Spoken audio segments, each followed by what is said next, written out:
June 1999. It's after midnight on a warm June night as the girl gets out of the taxi and walks slowly up the driveway to her house. After the taxi pulls away, there's silence. Everything is still, but the air feels heavy. Earlier, it was brimming with possibility. Not anymore. The girl sits down on her doorstep, unwilling to go inside just yet. She looks down at the dress she chose so carefully, so excitedly, for tonight. When she slipped it on 6 hours earlier, she'd felt more beautiful than she ever had in her life. Now it's just a reminder of how the evening turned to shit in a heartbeat. She allows a tear to fall. She meant it to only be one, but her control is weakened tonight, and the drops plop onto the satin of the dress, darkening the violet color in the spots it touches. Just get it out of your system, she tells herself. Let it all out, then make a plan. The plan is already forming in her head as the last tear falls. She knows what she's going to do. By the time the second taxi pulls up 10 minutes later, she's composed herself. Touched up her makeup in case her parents are still up. She doesn't want them to know she's been crying. As far as they're concerned, they need to think she's had the time of her life. There's going to be no reason for them to suspect she's actually had her heart broken tonight. She sees the boy climb out of the other taxi, and she resists the urge to hide. He starts to walk up his path, his head down, but then turns back suddenly and spots her. After a brief hesitation, he crosses the road towards her, and something in her heart seems to pinch. Tears nip at her eyes again. Don't, she urges her body. Don't betray me like this. He sits down beside her. What happened tonight? He asks after a moment of silence. His voice is husky. I thought we'd be leaving together. Me too, she thinks to herself. I thought so many things about tonight that never happened. She swallows back a bitter laugh. Nearly chokes on it. I wasn't feeling too great. Thought I'd best just head home, she lies. Well, it's only half a faucet. She did feel pretty sick after what she witnessed. And you seemed otherwise occupied, so I didn't want to disturb you. She shoots him a sly look. His handsome face screws up in a wince. Oh. Yeah. That. He rubs his chin. That's his tell when he's feeling awkward or uncomfortable. So he should. She shrugs and meets his bright blue eyes. Forces her face to stay blank. No big deal. More lies. But she's hardly going to tell him the truth now. He doesn't deserve her honesty anymore. Are you feeling better now? He asks. His gaze is concerned. Caring. At least, that's how it appears. Yep. She nods. I think whatever it was is out of my system now. The sentence has a double meaning, of course. It was just a crush, she thinks. I'll get over it. She has too. She just wishes she hadn't begun to believe it was actually reciprocated. How very silly of her. She stands. I'd better go inside. He pulls himself to his feet, too, as she takes her key out of her bag. He reaches out to touch her arm, and she tries to ignore the way the hair on her skin quivers at this. Her body hasn't quite caught up with her brain. Are we okay? He asks quietly. Still friends? Of course. She pushes the door open, forcing a grin she doesn't mean. Friends forever. He doesn't seem convinced. But he returns the smile tentatively. You're leaving for your grands in the morning, aren't you? She nods. Have a great time, yeah? I will. Thanks. She takes one last look at him, committing his face to memory. See you soon, he says softly as she closes the door. She leans against it, hearing his footsteps fading away as they crunch down the driveway. There's a hint of spite in her smile now. Little does he know that if she gets her way, he'll not see her again for a very long time. 2016.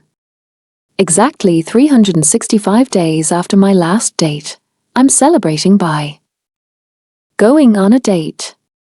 Given my last date resulted in me being unceremoniously dumped by my boyfriend of 6 months, it's probably understandable why I've left it so long to give it another try. Some people like going on dates. Those people blow my mind. Because I hate dating. All these dating sites and apps and single events like speed dating? For me, they seem so contrived. Perhaps it's because I came of age in the 90s, before everyone had the internet and mobile phones and social media. Most of the couples I knew growing up had met at school, or at an underage club night, or the ultimate meet cute while getting drunk in the park on a Friday night. Classic. My hope when I was younger, I guess, was that I'd either be struck by a severe case of love at first sight, which sadly is still yet to happen, or I'd have some sort of slow-burning friends into lovers trope that would eventually blow me away with its ferocity. Once upon a time, I actually thought there was potential in the latter option, but I no longer believe in fairy tales. Love doesn't just happen these days. Romantic comedies feed us bullshit. Life isn't like the movies. Instead, we have to puff ourselves up, put on our best selves, and try to convince other people to swipe right on us when half the time we barely feel like swiping right on ourselves. Cynical? Me? Yep. Iona Stewart. I'm a fully paid-up member of the Society of Cynics. I could probably actually be chairwoman, but just being cynical already takes up too much of my time.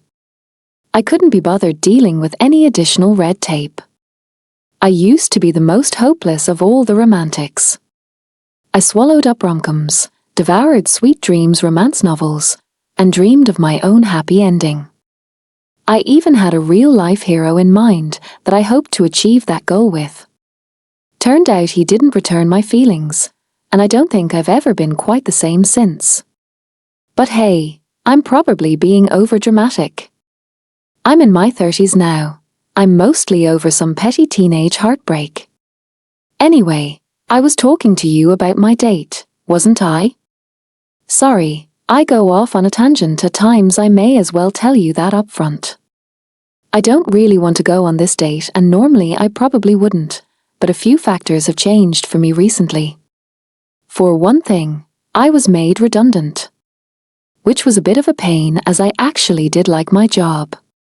It was just an admin job, but I enjoyed the people and the camaraderie, and I didn't spend all of my Sunday worrying about Monday morning, so that can only be a good thing in my view. The redundancy also forced me to make the decision to move back in with my mum and dad, at least on a temporary basis. I needed to save some money while I was trying to find a new job, and it seemed like a wise decision at the time. But God, it's so weird living with them again in the house I left at 18 without a backwards glance. They leave me in peace most of the time, don't get me wrong. Allowing me to just rattle around, come and go as I please. It's not like my social life is at its peak right now though. If I'm not at a temp job, I'm either at the gym, or reading in my childhood bedroom and wondering why my life has never went to plan. I've never felt lonelier. So am I going on this date with the hope that it will actually come to anything? That it'll be the start of a beautiful relationship? No. Quite simply, I'm going so I can speak to someone other than my parents or random temp colleagues. So I can go out for an actual meal for the first time in weeks. Plus, my friend Lily said that John, the guy she's set me up on the date with, is hot. If I'm going to have to sit across from a stranger at dinner and try and make conversation, it's probably easier if I have something pretty to look at. And sure, I had a little stalk of his Facebook, and he is definitely a good-looking guy. I did get the vibe from the photos that he knows it, but is that necessarily a bad thing? A memory slips, unwanted, back into my mind of another guy, one who was completely unaware of how beautiful he was. I blink repeatedly as if doing so will reset my brain and rid myself of those thoughts. Of course, given I'm in the middle of trying to apply mascara at this point, I end up with a clump of it in my right eye. Ouch! Why is it that every time I think I'm going to actually pull off the perfect makeup look for a change, I fall at the final hurdle? Highlighter EN point. Flawless contouring. Eyebrows are almost looking symmetrical for a change. Eyeshadow blended beautifully. Bloodshot. Weeping right eye. Fabulous.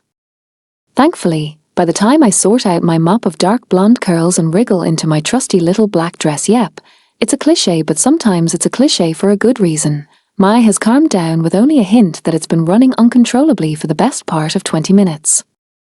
I check my reflection, coming to the conclusion that I've done a pretty decent job making myself presentable. Hopefully, John will think so, too.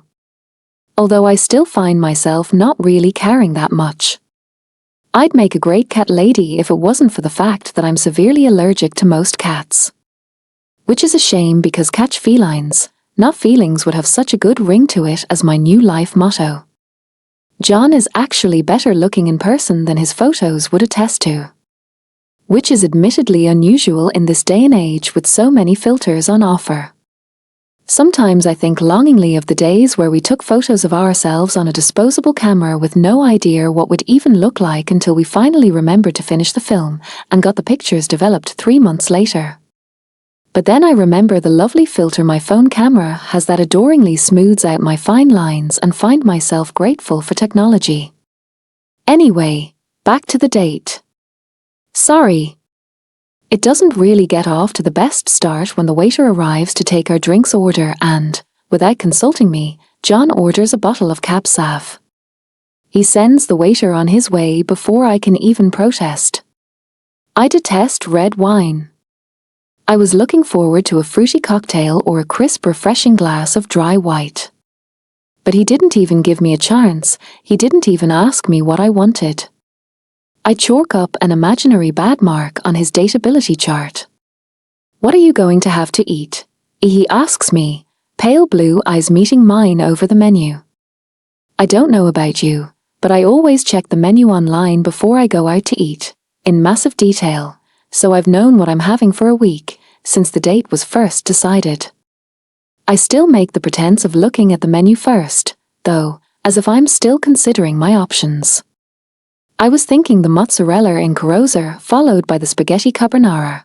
I reply. I've been dreaming about the starter in particular for 7 long days. He draws in a sharp breath at my words. What? I ask him. John shakes his head. Nothing. It's just. Do you have any idea how much fat is in those dishes? He looks me up and down as he says this. My dress, my LBD that has never let me down, suddenly feels too small and tight, and I'm angry that he's making me feel this way. And furious at myself for letting him. I've got a vague idea, I say dryly. I'm okay with that. I'm already wondering if I should downgrade to just a main so I can get out of here as quickly as possible. But I'm too riled up now. Well, I hadn't been planning on getting a starter, but if you are. He says begrudgingly, turning the pages of the menu. I roll my eyes. It isn't like I'm expecting him to pay for both of us, if that's what he's worried about. He orders a Caesar salad to start, followed by a fish dish, and visibly winces when I state what I want. Anything else? The waiter asks. Garlic bread for the table? French fries? Before John can open his mouth, I say a both please. Oh, and because he's already wound me up. Also, could I please have a large glass of Pinot Grigio? I glance pointedly at John. Unfortunately, I don't like red wine. You should have said. He hisses at me as the waiter nods and walks away. You didn't give me a chance, I retort. To his credit, he does look a little embarrassed at that. Sorry, he mutters. Then he smiles. It's dazzlingly white, and I can tell this is his secret weapon, the thing he uses to get his own way. Unfortunately, it holds no truck with me. Let's start over. Why don't you tell me a bit about yourself? How long have you and Lily known each other? We manage to salvage the night somewhat, but the conversation is a bit stilted. It's probably because we have pretty much nothing in common.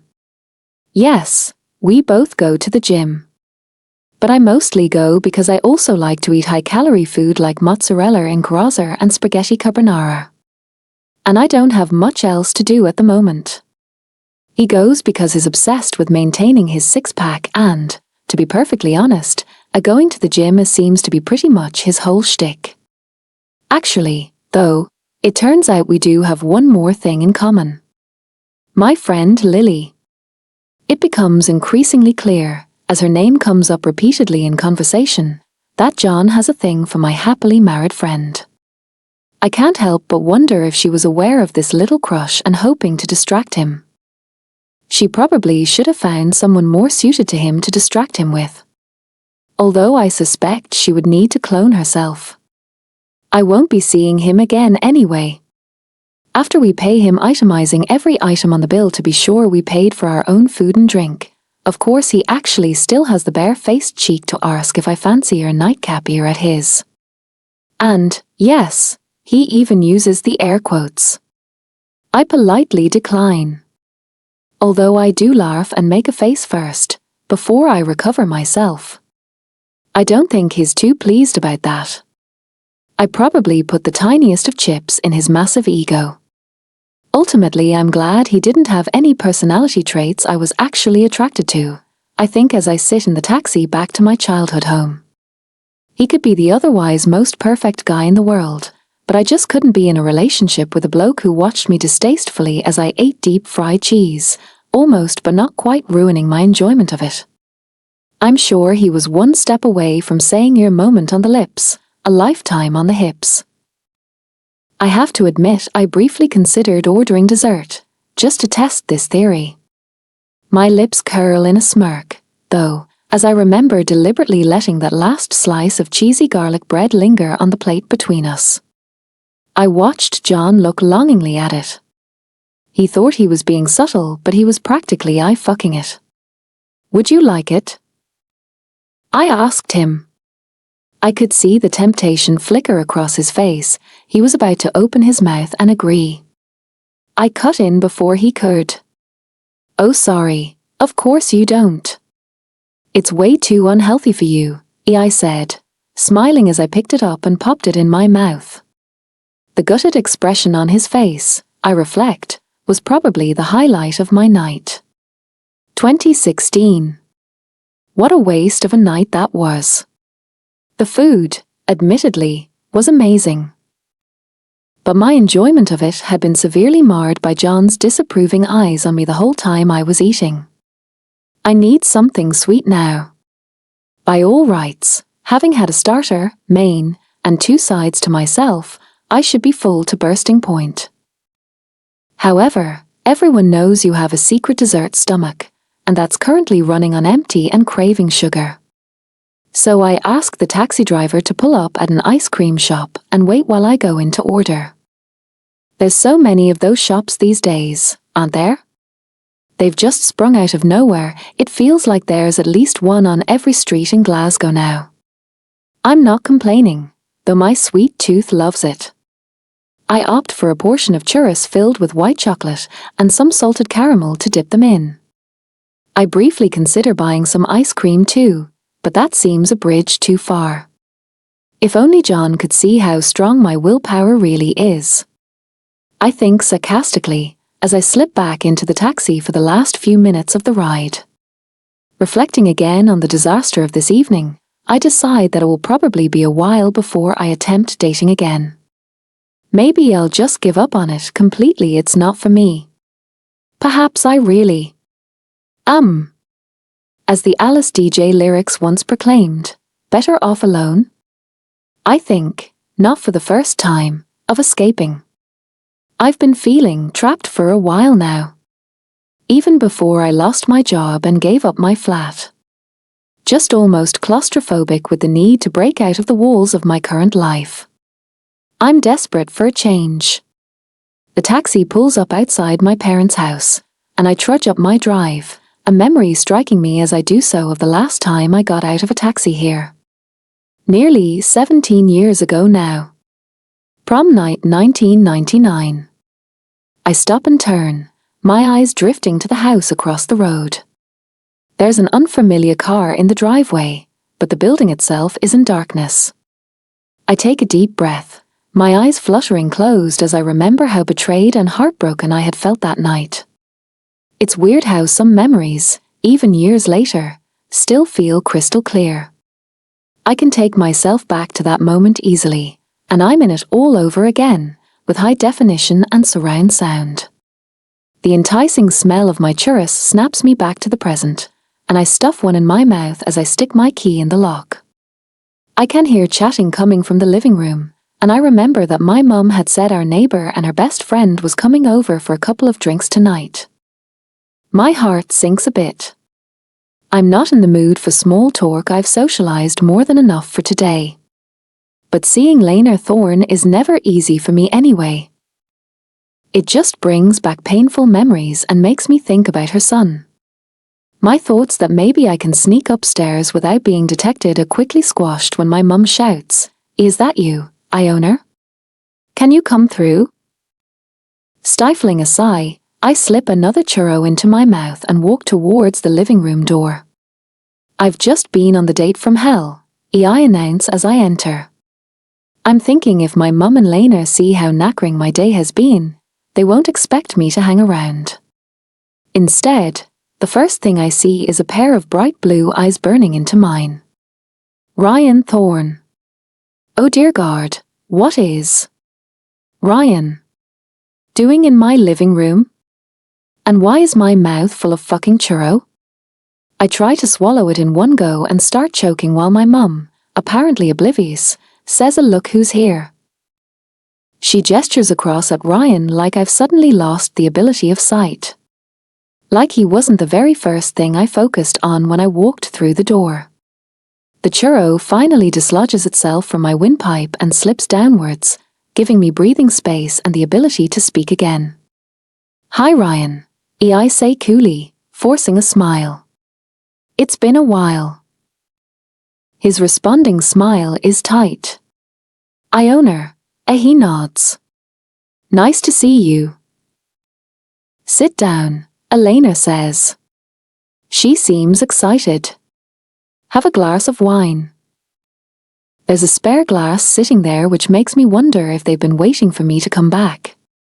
Ryan is just down for the night, so Lena brought him over for a catch-up, and my mum explains, splashing wine into the glass and passing me it as I sink unwillingly into the armchair opposite Ryan.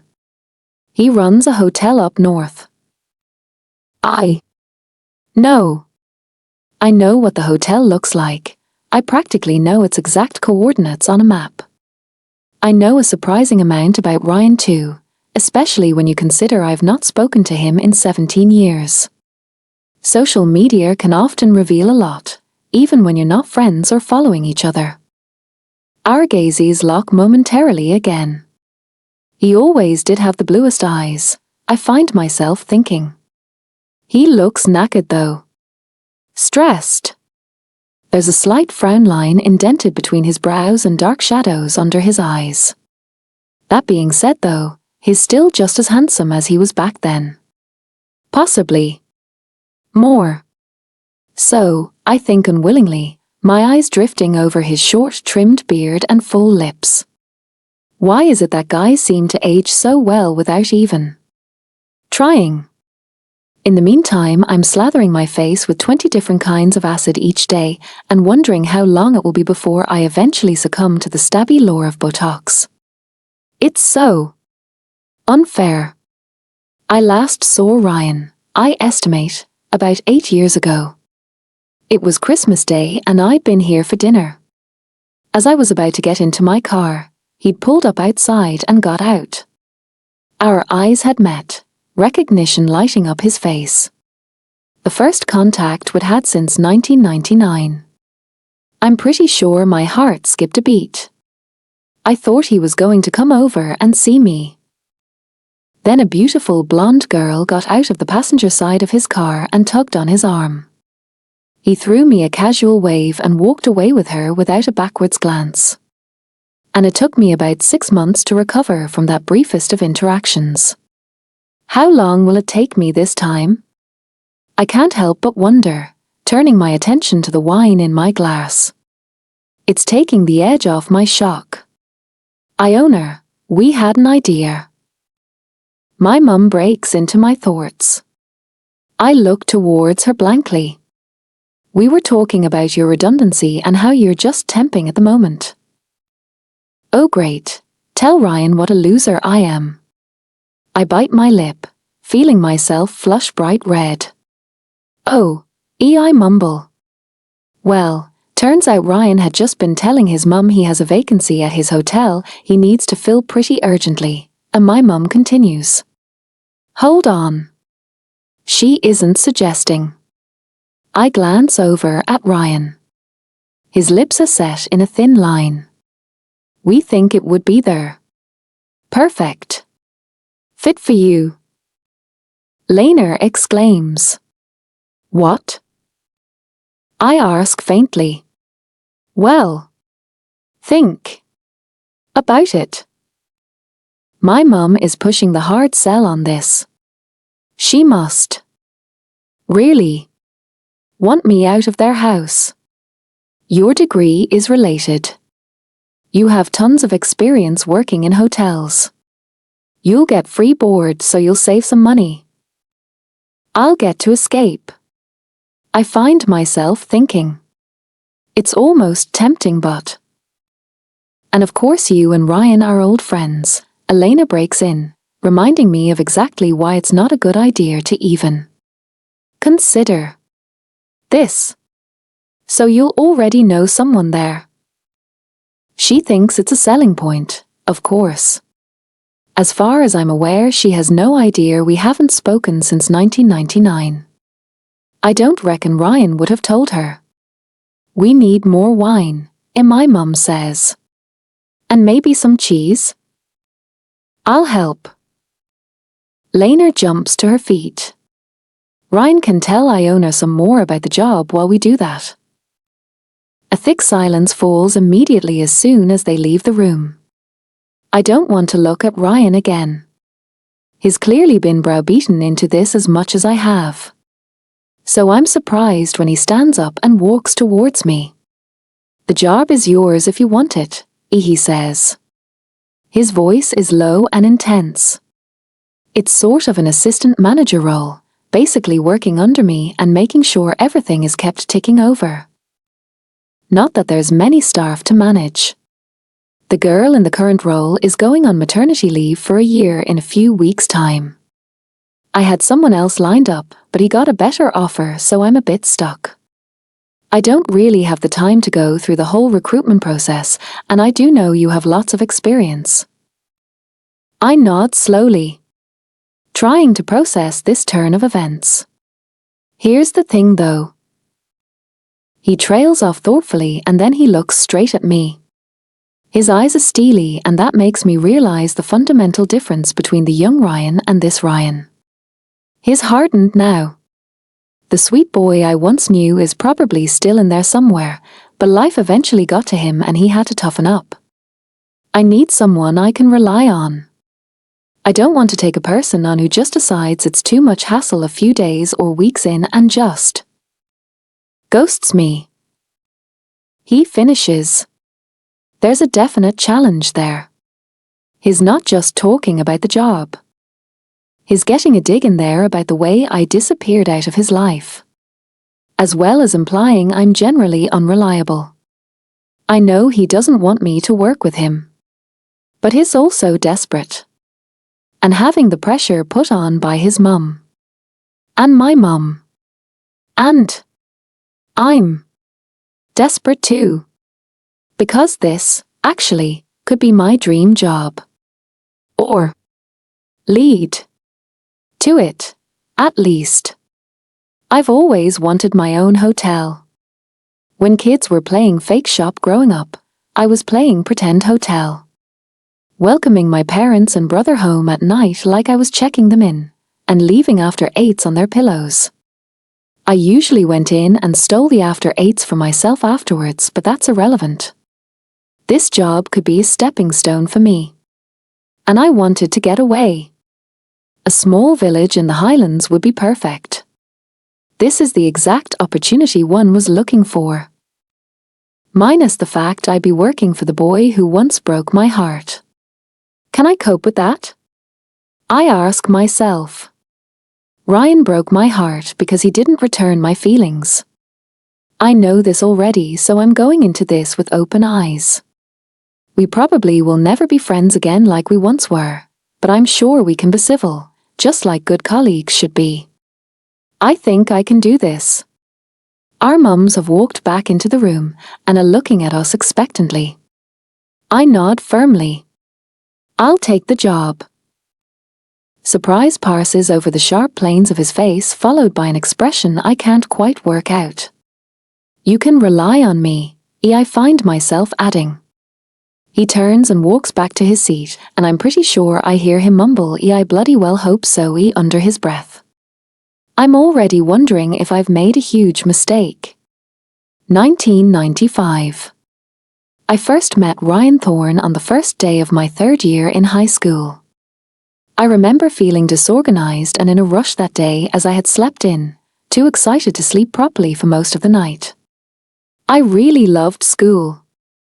Enjoyed learning new things. I couldn't wait to study the subjects I had chosen. Of course, there were subjects I had to do. Like English good. Maths bad. French may. A science physics in my case. Blur. But drama, art, computing, and geography? All my own choices. The rest I would tolerate. And ultimately, ace. I hurried from my registration class to the first class of the day. Computing. Of course. My reg class was probably the furthest anywhere could probably be from the computing department. And I had no idea who would be in the class, if I would even know anyone, so I was extra nervous. The very first thing I noticed was that the boys outnumbered the girls considerably. I wasn't that bothered about boys yet, though. I'd started to notice them that summer when I'd been at my grand's place, but I hadn't really had a crush on anyone at that point. Well, apart from maybe Zach from a Saved by the Bell, but he didn't really count, being a TV character and all. My second observation was that there was only one spare computer left, so I dashed over to it and dropped into the chair before I could draw any attention to myself. Luckily, the teacher didn't seem to be in the room yet. I quickly discovered Miss Ryder was usually late because she was usually half stoned, and I didn't need to hurry after that. As I started pulling my belongings from my bag, I heard a muttered a shit from beside me. I couldn't help but giggle. Swearing did that to me back then. I glanced around at the source of the profanity and met the rueful eyes of the boy beside me. Sorry, he said wryly. I just realized I forgot a pen. You don't have one I can borrow, do you? I was happy to help. I also had a mass of pens at my disposal. I loved stationery and spent most of my pocket money on it. Sure, what's your poison? I asked, unloading the contents of my pencil case on the desk between us. Blue, black, multicolored, ballpoint, fine liner. I can even do you a freshly sharpened pencil if you're so inclined. Wow! The boy looked at my pile of pens in awe. I think I'll settle for a standard blue ballpoint if that's okay. I plucked one out of my selection and passed it over to him. Yeah, you don't want to go too hard too fast. He laughed. He was cute, I noticed, in a slightly nerdy way. Floppy dark blonde hair, a sweet smile complete with dimples. His eyes were such a vivid blue that they couldn't even be concealed behind the lenses of the wire-rimmed glasses perched on his nose. "Thanks," he said. "You're a lifesaver. I can't believe of all the things I forgot to pack this morning, it was a pen. What an idiot." "You can keep that one," I replied, unable to help grinning at him. "As you can see, I have a more than adequate supply." "That's a bit of an understatement. You could start your own pen store," he joked. We were still giggling when the teacher walked in and started taking the register. I don't ever remember introducing myself to anyone back in school. Maybe we did, but I don't think so. You just kinda got to know people's names. So I didn't know this boy. Our school was big. I'd never seen him before. I was waiting for his name to be called out so I could learn it. "Iona Stewart." As Miss Ryder shouted my name, I half held my hand up in acknowledgement and called out here. She nodded and moved on, but I saw the boy next to me smile to himself, and he mouthed something that looked like my first name. A warm feeling tingled inside me, one I didn't quite understand. His name was next on the list, and then I knew he was called Ryan Thorne. Cute. The teacher started walking around the class with handouts as Ryan turned back to me again. "Iona is an unusual name," he commented. "Isn't there an island called that?" "Yep. It's next to Mull." I winced before confessing, and my parents claim I was conceived on Iona. I'm still not sure if they're kidding or not. He laughed again, but this time, it was accompanied by a hint of a blush, and I realized I probably shouldn't have started talking about my own conception. I began to feel hot color stain my own face, so I was glad when the teacher started talking and we had to turn our attention to the class. I can't really remember what I learned in computing. The internet wasn't really around back then, so it wasn't that. It was my favorite class, though. And the deciding factor that made it a favorite was definitely Ryan. That whole year, we sat next to each other, and we had such a good laugh together. In our Monday class, we would discuss whatever selection of Channel 4 sitcoms we'd watched on the previous Friday night. In the Friday class, we would tell each other our weekend plans. For the Wednesday class, the subject was usually something random. Did O.J. Simpson do it? Or did a country house really deserve to be number one over Roll With It? We'd fit these discussions in before, after, and occasionally during the lesson, whispering when Miss Ryder had her back turned. It took me probably a couple of months to come to the realization that I didn't simply like Ryan. I liked him. That feeling of anticipation every time I was headed for that subject, something squeezing tightly somewhere near my heart on the rare occasion I spotted him outside of class. This was my first crush. I just hadn't seen it coming. At all. Probably because all the romance novels I devoured had led me to believe heroes are almost exclusively tall, dark, and handsome. I hadn't expected to end up crushing on a fair-haired, blue-eyed nerd who wasn't much taller than myself. I kept the crush to myself, only letting my diary in on my secret. I didn't tell my friends. It felt somehow like something I needed to protect. I obviously didn't tell Ryan either. I didn't want to make things awkward between us when we got on so well. Sometimes, though. Sometimes. I did think he might actually fancy me, too. There was just a vibe I got from him at times. A certain look on his face when we were laughing and joking together. A moment when I was struggling with a piece of work on my computer, and he leaned over to help me, and his breath suddenly quickened. Just little things like that. But never quite often enough to convince me I was right. "There's a guy over there I'm sure is watching you," and my friend Claire said to me one day months later. We were sitting in the canteen at break, trying to finish some maths homework we'd forgotten about. I glanced up and saw Ryan quickly look away, pushing his glasses up as he blushed. Claire was right. He had been watching me. "Oh, that's just Ryan," I said as casually as I could, although my heart beat faster in my chest. "He sits next to me in computing. Nice guy."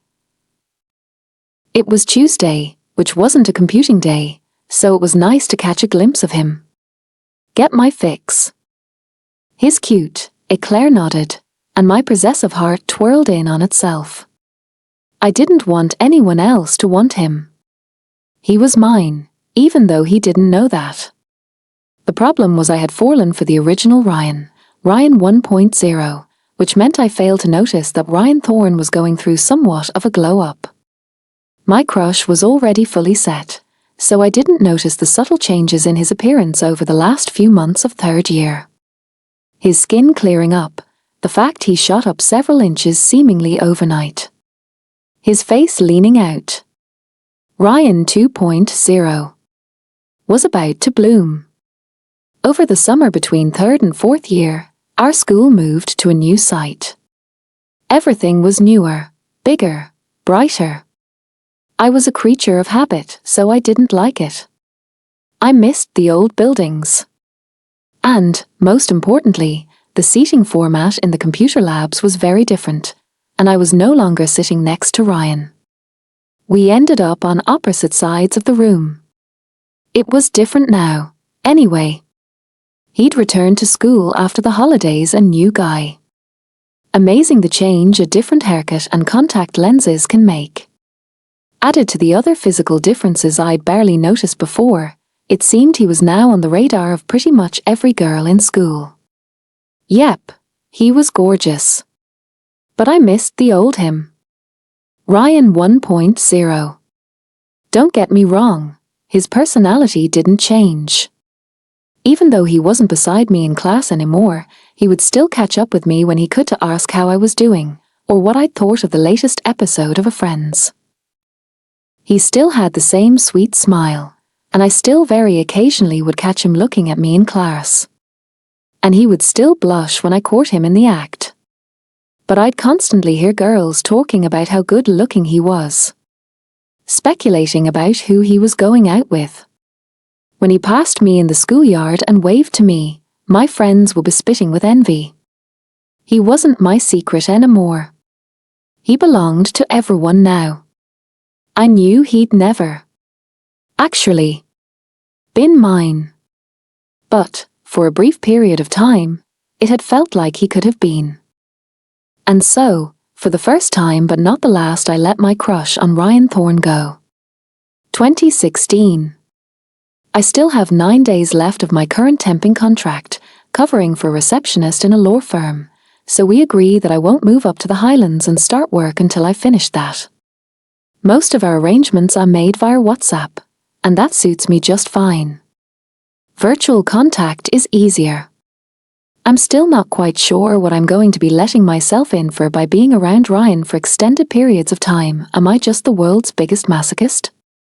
Especially since I know my body is still betraying me and reacting to his very presence, even after years of him not being in my life.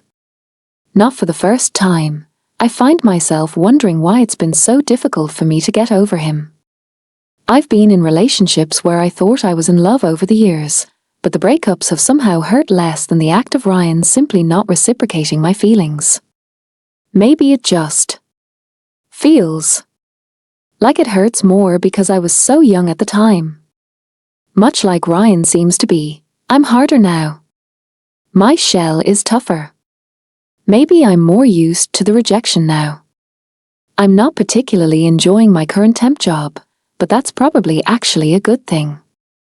I've discovered in the past few months of temp work that it's not great to get too attached to a temporary gig because it's very rare that it will ever actually become permanent. You end up really liking a company and the people, but you can only be there a week or two. Sometimes, I wonder, though, if maybe that's why it seems like a better place to work. Because you're only there long enough to see the good side. You don't get to deep dive into the minefield that can be office politics, merely skimming the top of the waves. You don't get to see the sharks. But there's jobs like this current one that I know immediately that I could never work permanently in. The office culture isn't a fit for me at all, just too stiff and formal. It makes me uncomfortable. I want to jump right out of my skin and fly away. And that makes me really glad for this unexpected opportunity to escape. Despite how weird it might be. Because hospitality is something I've always been good at. It's not for everyone, granted, and I've had my fair share of crying in the loo moments, but I love the challenge of not knowing what problem I might need to try and fix each day. Sometimes, I think I'd actually be quite good on The Apprentice. But I prefer not to be universally hated by TV fans. And not be forced to laugh at Alan Sugar's terrible dad jokes.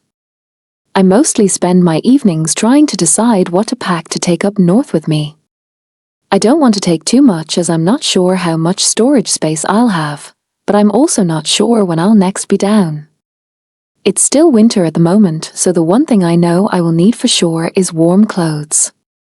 Glasgow can be chilly in the winter, but the Highlands are a whole different microclimate. I decide to treat myself to a new fluffy dressing gown and slippers, as well as cozy pajamas and a couple of new jumpers. Nothing fancier than Primark, but I've barely bought myself anything in months, so I feel like Sharon a Clueless going on a shopping spree as I leave the store with multiple bags. There's a spring in my step for the first time in what feels like months as I walk along Argyle Street. Of course. It starts to rain, which it always does when I shop in Primark due to the carrier bags being made of paper. It's a special sub-branch of Sod's lore, apparently. Even that doesn't dampen my feeling of hope, though pun not intended. My friends have organised a good luck dinner for me on the Friday night I finish at the law firm and, being a social hermit as of late, I'm way too excited about it. My little black dress is getting another outing, and this time, I'll eat what I want without judgment. I even insisted we return to the same restaurant that was the venue for my disastrous date last week, as I really want that mozzarella starter again. I don't understand why you and John didn't get on, Lily says now as we wait for our wine. He was really weird about me eating anything with any fat content in it. In an Italian restaurant. I roll my eyes. And he's clearly obsessed with you. She blushes, confirmation that she knew that all along. I hoped I'd be able to get him to move on, she confesses.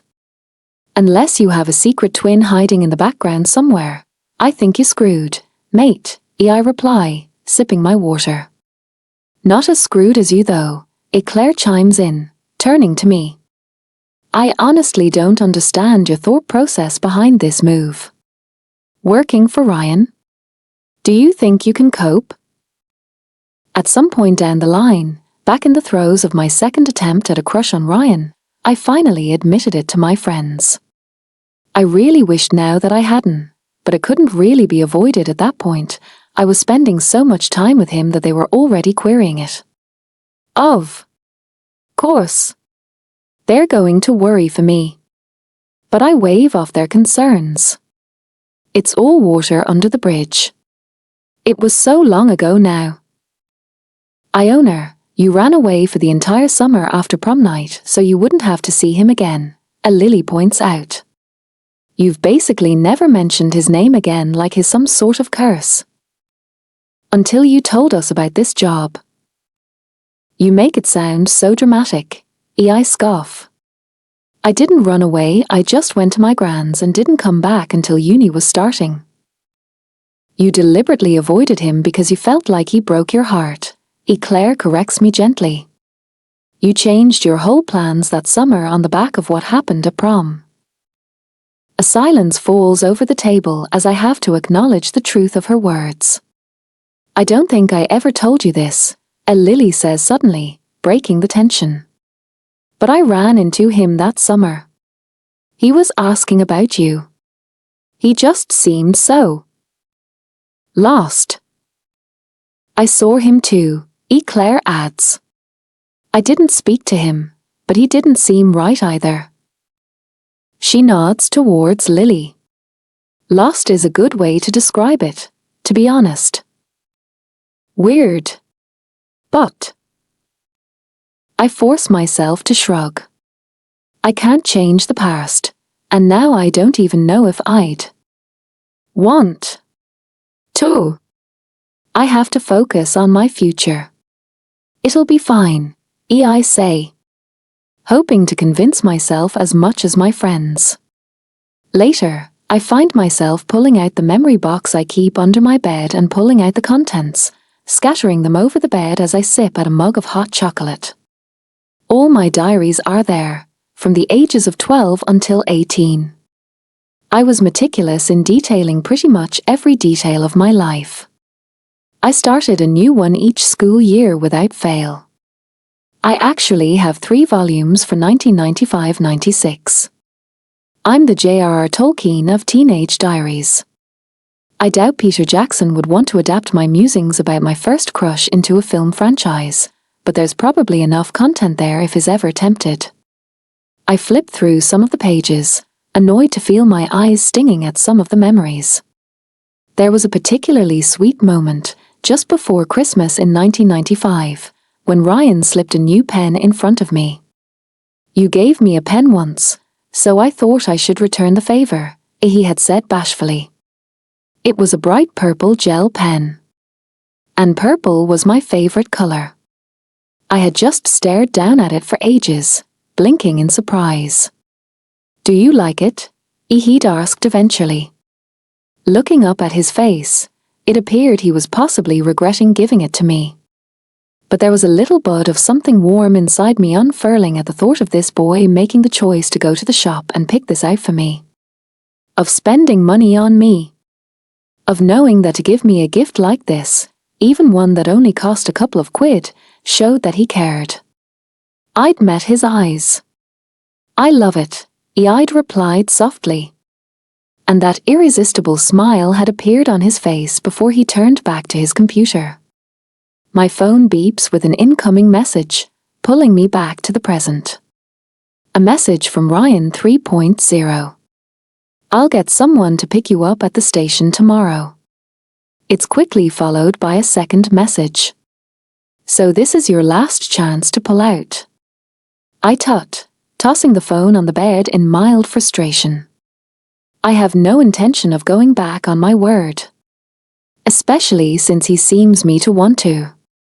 I'm determined to prove him wrong. I stare back at the diary entry I was reading where I've ended the pen anecdote with "I just like him so much. He's so kind and sweet," before I slam the book closed and pick up my phone again. "I'll be there." I don't get a response, and I don't really expect one. I start stuffing my old memories back into the box, but I can't help but leave the last diary, the 1998-1999 book, out. I find myself squeezing it into the top of the large holdall I'm taking along with my suitcase.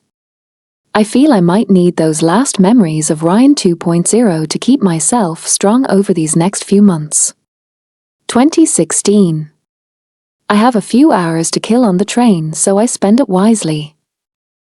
Stalking Ryan Thorne on social media, of course. Okay, maybe it's not such a wise move, but I want to be prepared. So from a career point of view, I'm telling myself it makes sense. However, there's not really any more information there for me to glean over the years. I've learned it all already. So here's what I can tell you about Ryan 3.0. First up, he's divorced. He got married around 6 years ago. His ex-wife is the girl I saw him with that random Christmas, from what I can deduce from the one photo I could find of them. They eloped and got married in Vegas. The marriage lasted 3 years. I have no idea what the reason was for the breakup. Facebook doesn't tend to go into details. He might have a girlfriend now, I'm not entirely sure. There's a girl who crops up in a lot of photos on his social media. She's a pretty brunette, they always look happy together. I try not to be jealous, but my inner green-eyed monster reacted more strongly to her than to the ex-wife. Of course, none of these statements are related to my career. I know. But I have to admit I'm fascinated by Ryan 3.0. I want to know what makes him tick now.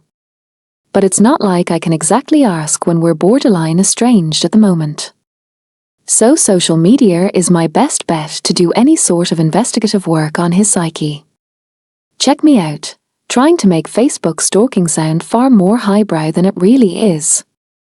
Anyway, I'm off track. Again. Sorry. Let's talk about the hotel itself. One thing I didn't realize about Ryan straight away when I first met him, all those years ago, was that his family was pretty damn well off. His dad a wealthy businessman with his fingers in many pies. When Ryan was 17, his dad had a midlife crisis possibly not unlike what I'm going through now. I can't help but think, and decided to leave Lena, take up with a much younger woman, and move up north to buy and run a hotel, abandoning both his children in the process. Classy, eh? Insert eye roll here. Anyway, I'm not sure of all the intricate details, but approximately 3 years ago, Michael Thorne had a heart attack and decided he no longer had the motivation or energy to run a hotel. So he offered it to Ryan maybe as an olive branch for his behavior all those years ago.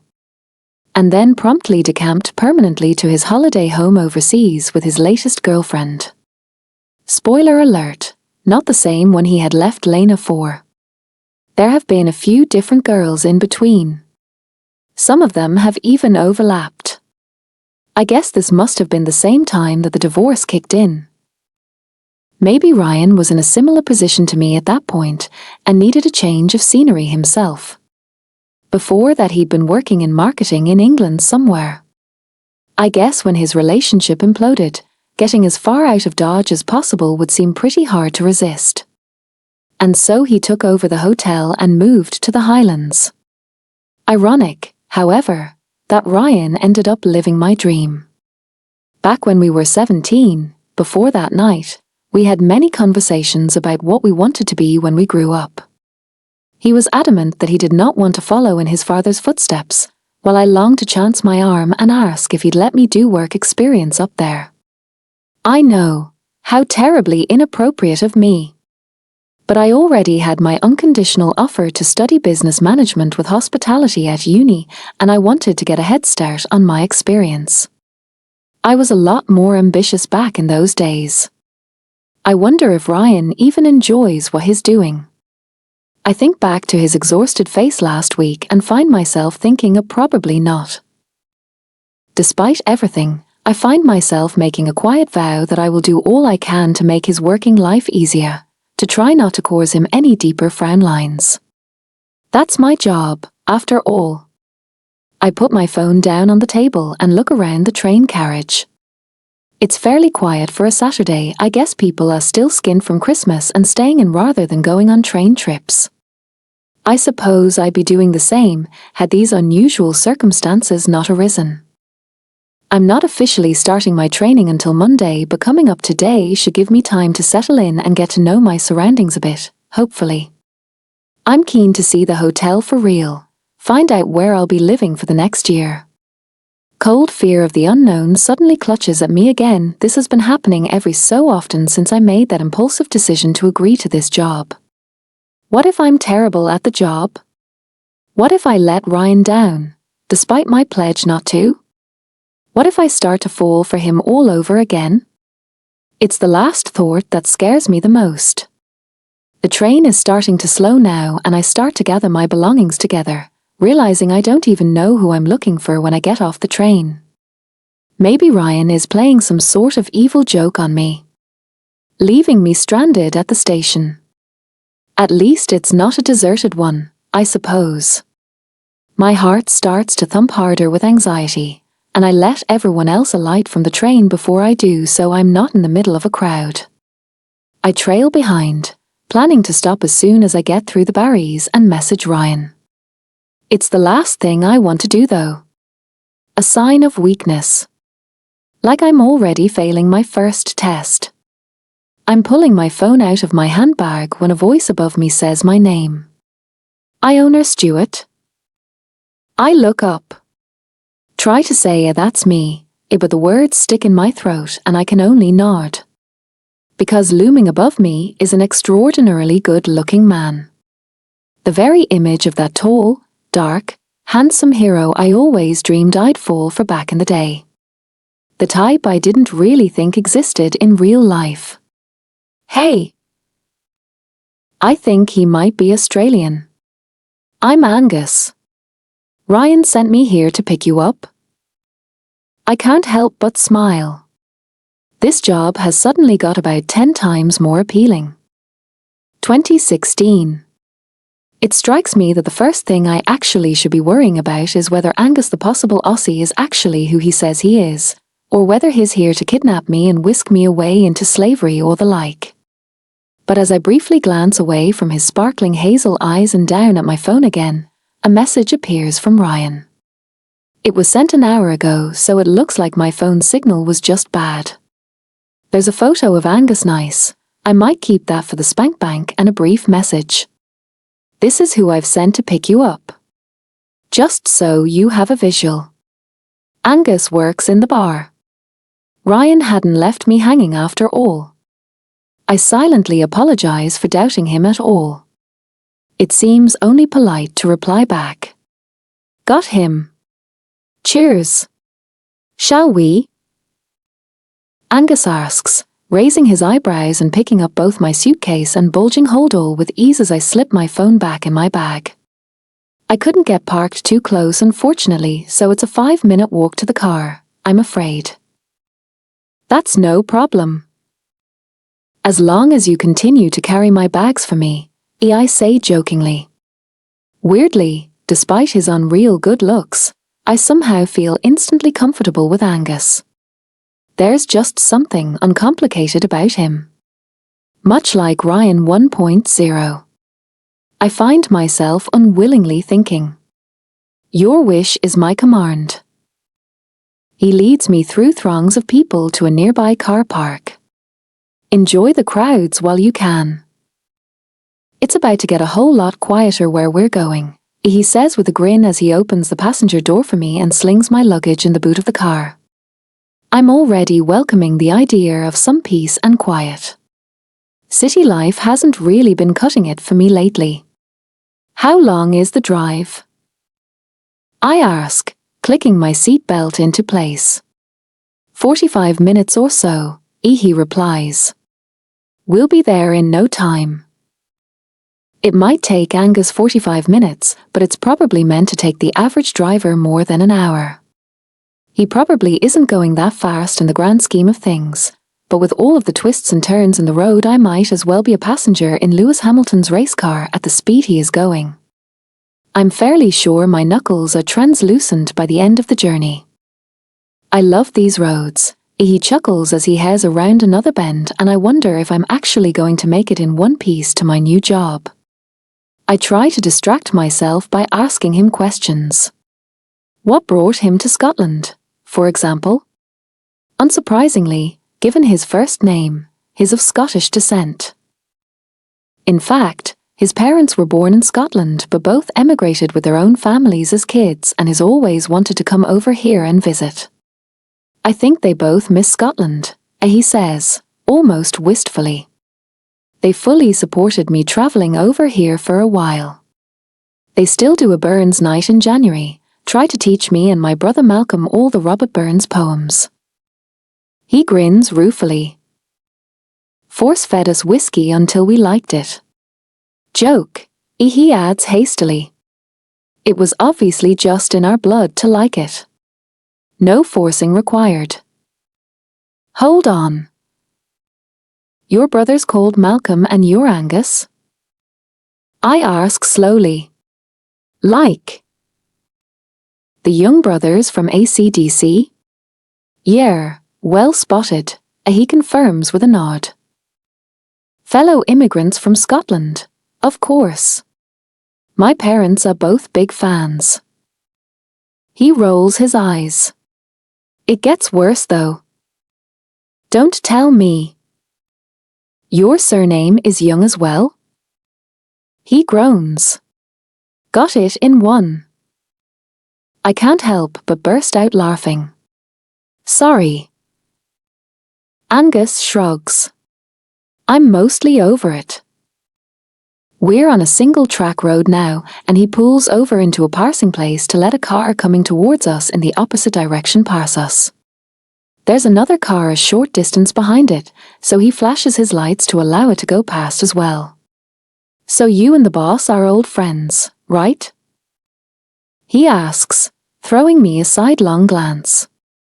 It's a casual enough question, but it feels slightly loaded. And I feel very uncomfortable. I jerk my head in a semblance of a nod. I've known him since we were 14.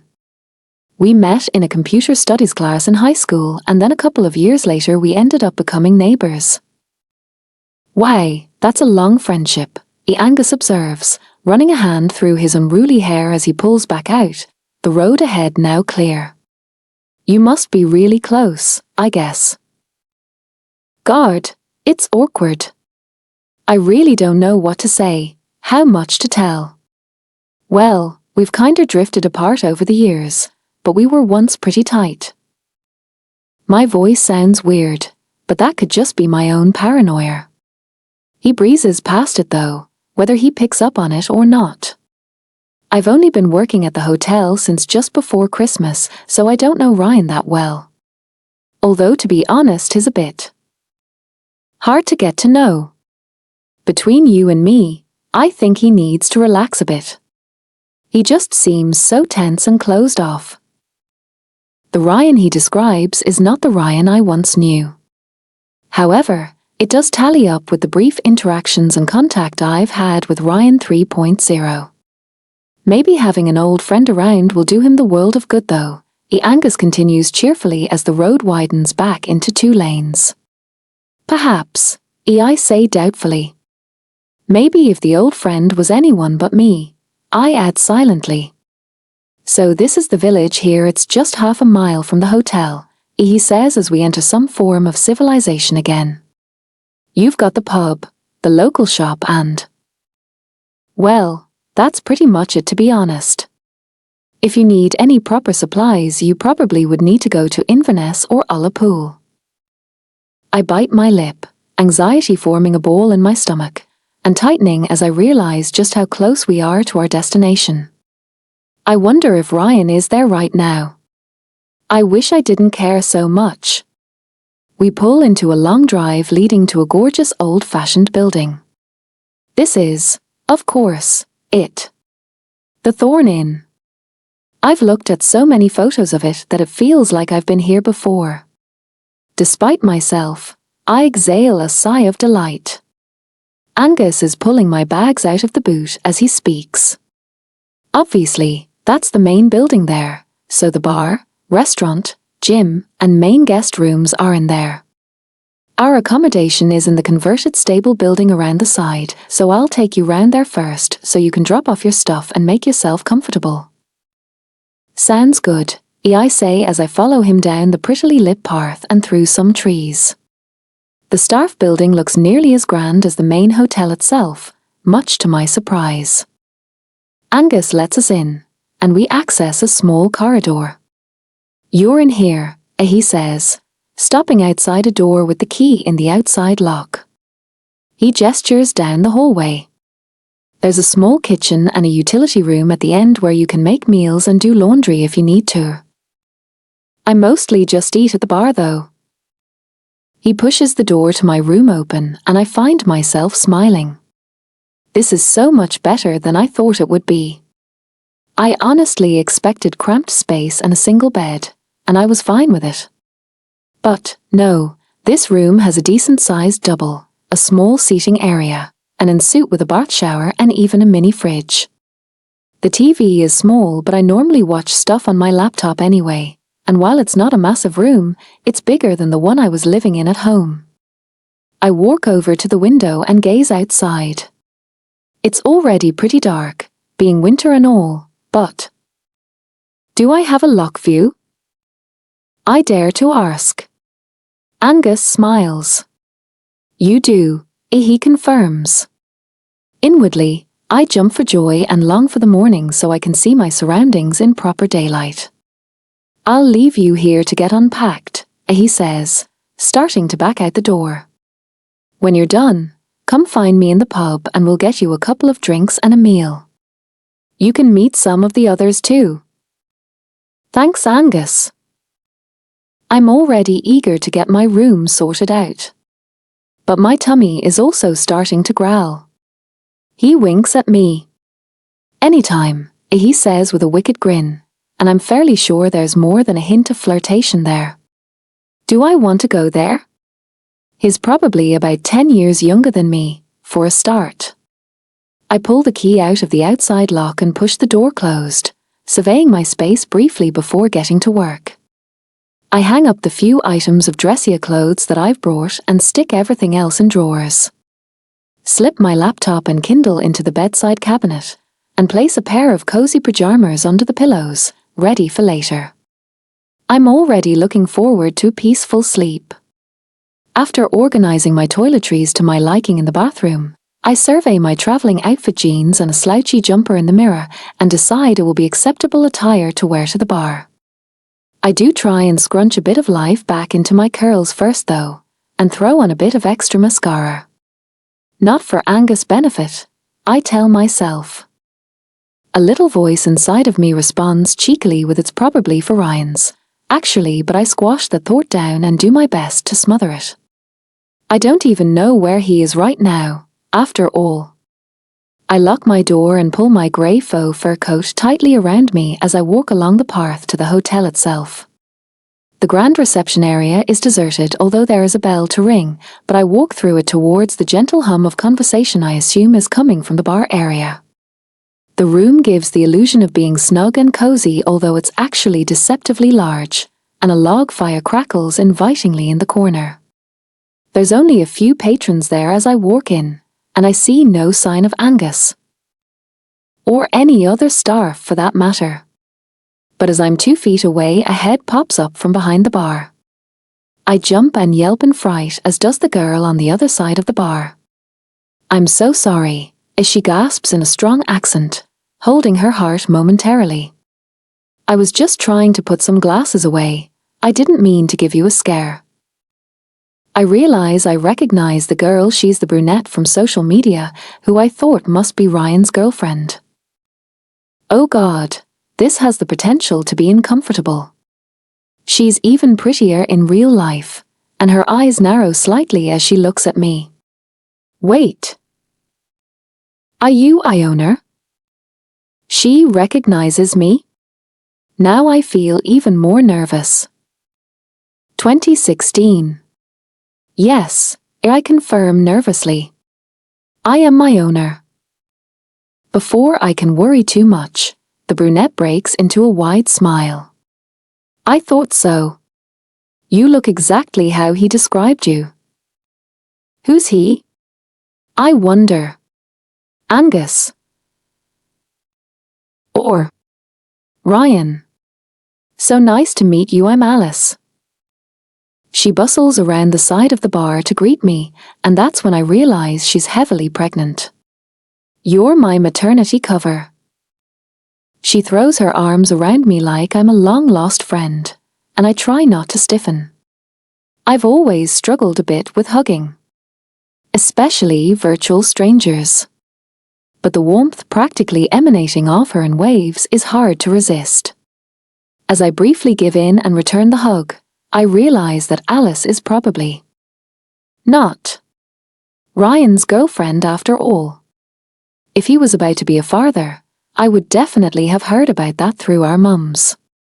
Let me get you a drink. She pops back behind the bar again. What would you like? I glance at the bottles of white wine in the fridge, realizing I haven't a clue what the drinks cost.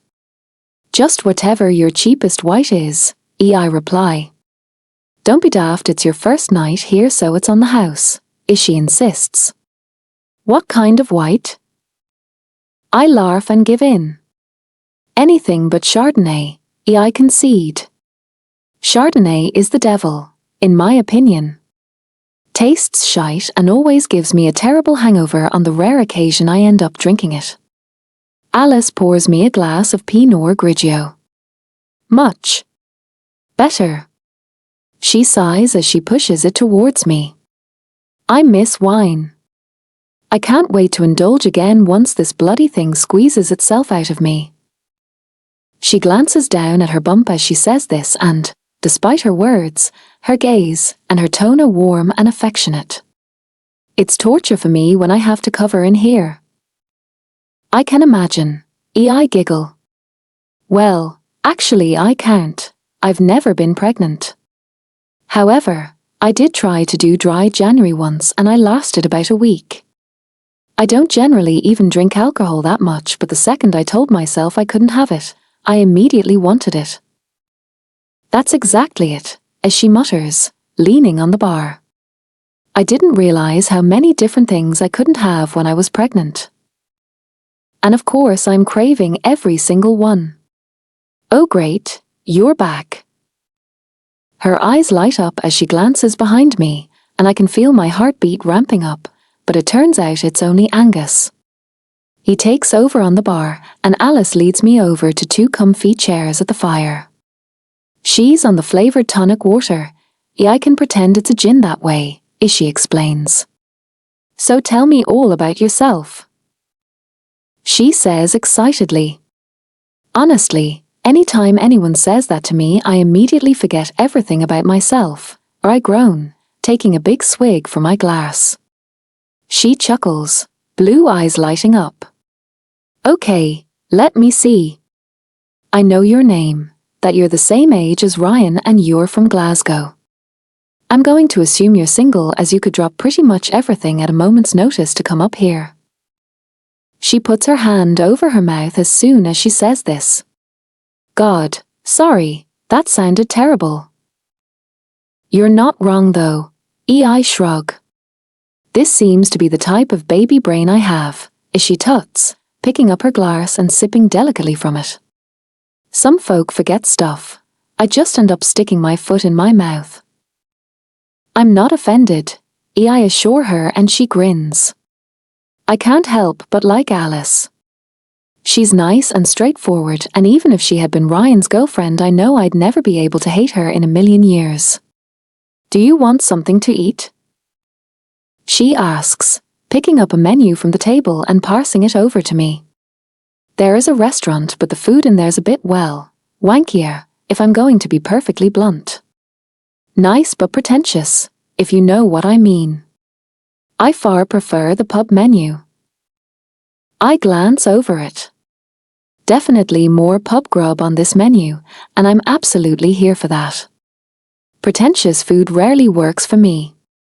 A shepherd's pie, bangers, and mash au lasagna is far more up my street.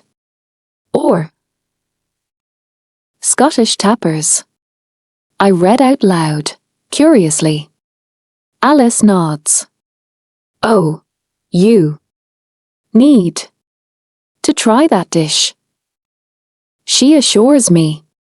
It's haggis croquettes with a whiskey dipping sauce, a mini Scotch pie, a mini macaroni pie, and a small portion of fish and chips.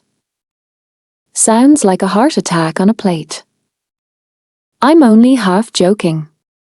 It's a delight. She corrects me. Angus, as she hollers across the bar. Can you put in an order for the Scottish tappers for Iona? And a lasagna for me. I'm off the clock now, and I haven't eaten yet, as she adds as she looks back at me. That's a load of bull. Angus interrupts us as he places a small container of cutlery and napkins on the table between us. You've barely stopped eating all day. The baby wanted all that other food, not me, she replies slyly. So it doesn't count. Yer. He laughs as he walks back to the bar. I'll get your order in now. He also brings me another glass of wine, which is gratefully accepted as Alice begins her questions once more. It doesn't take long for the topic to come around to the man himself though. So you're a big blast from Ryan's past, as she states, eyeing me thoughtfully as we tuck into our meals. The haggis croquettes are insanely good. The strange thing is, I'd never heard of you before last week. Really? I try to sound casual, but in reality I'm a bit disappointed. Although what the fuck did I expect? That my unrequited crush from my teenage years would be talking about me? Hardly likely. When did you last see each other? She asks. Before last week, I mean. In passing, about 8 years ago we last spoke, closer to 20 years ago though. I figure the truth is easier than a lie. Intriguing. She steeples her fingers together, her sharp gaze bright with interest. This girl missed her calling as a police interrogator. What happened there? I shrug. We just drifted apart. She briefly falls silent as she dunks garlic bread into the remains of her lasagna, and I hope the subject is dropped. No such luck. You'll tell me the truth eventually, Ishi says finally. He won't. But you will. You seem pretty confident about that, I challenge her. She just nods. I am. I probably would tell her right now, to be honest. But I would hate the idea of it getting back to Ryan, and I'm not sure I can trust her yet. Especially as she's clearly a very good friend of his. She pushes her plate away. You should have some cranachan for dessert, as she advises me. The one we do in here is amazing.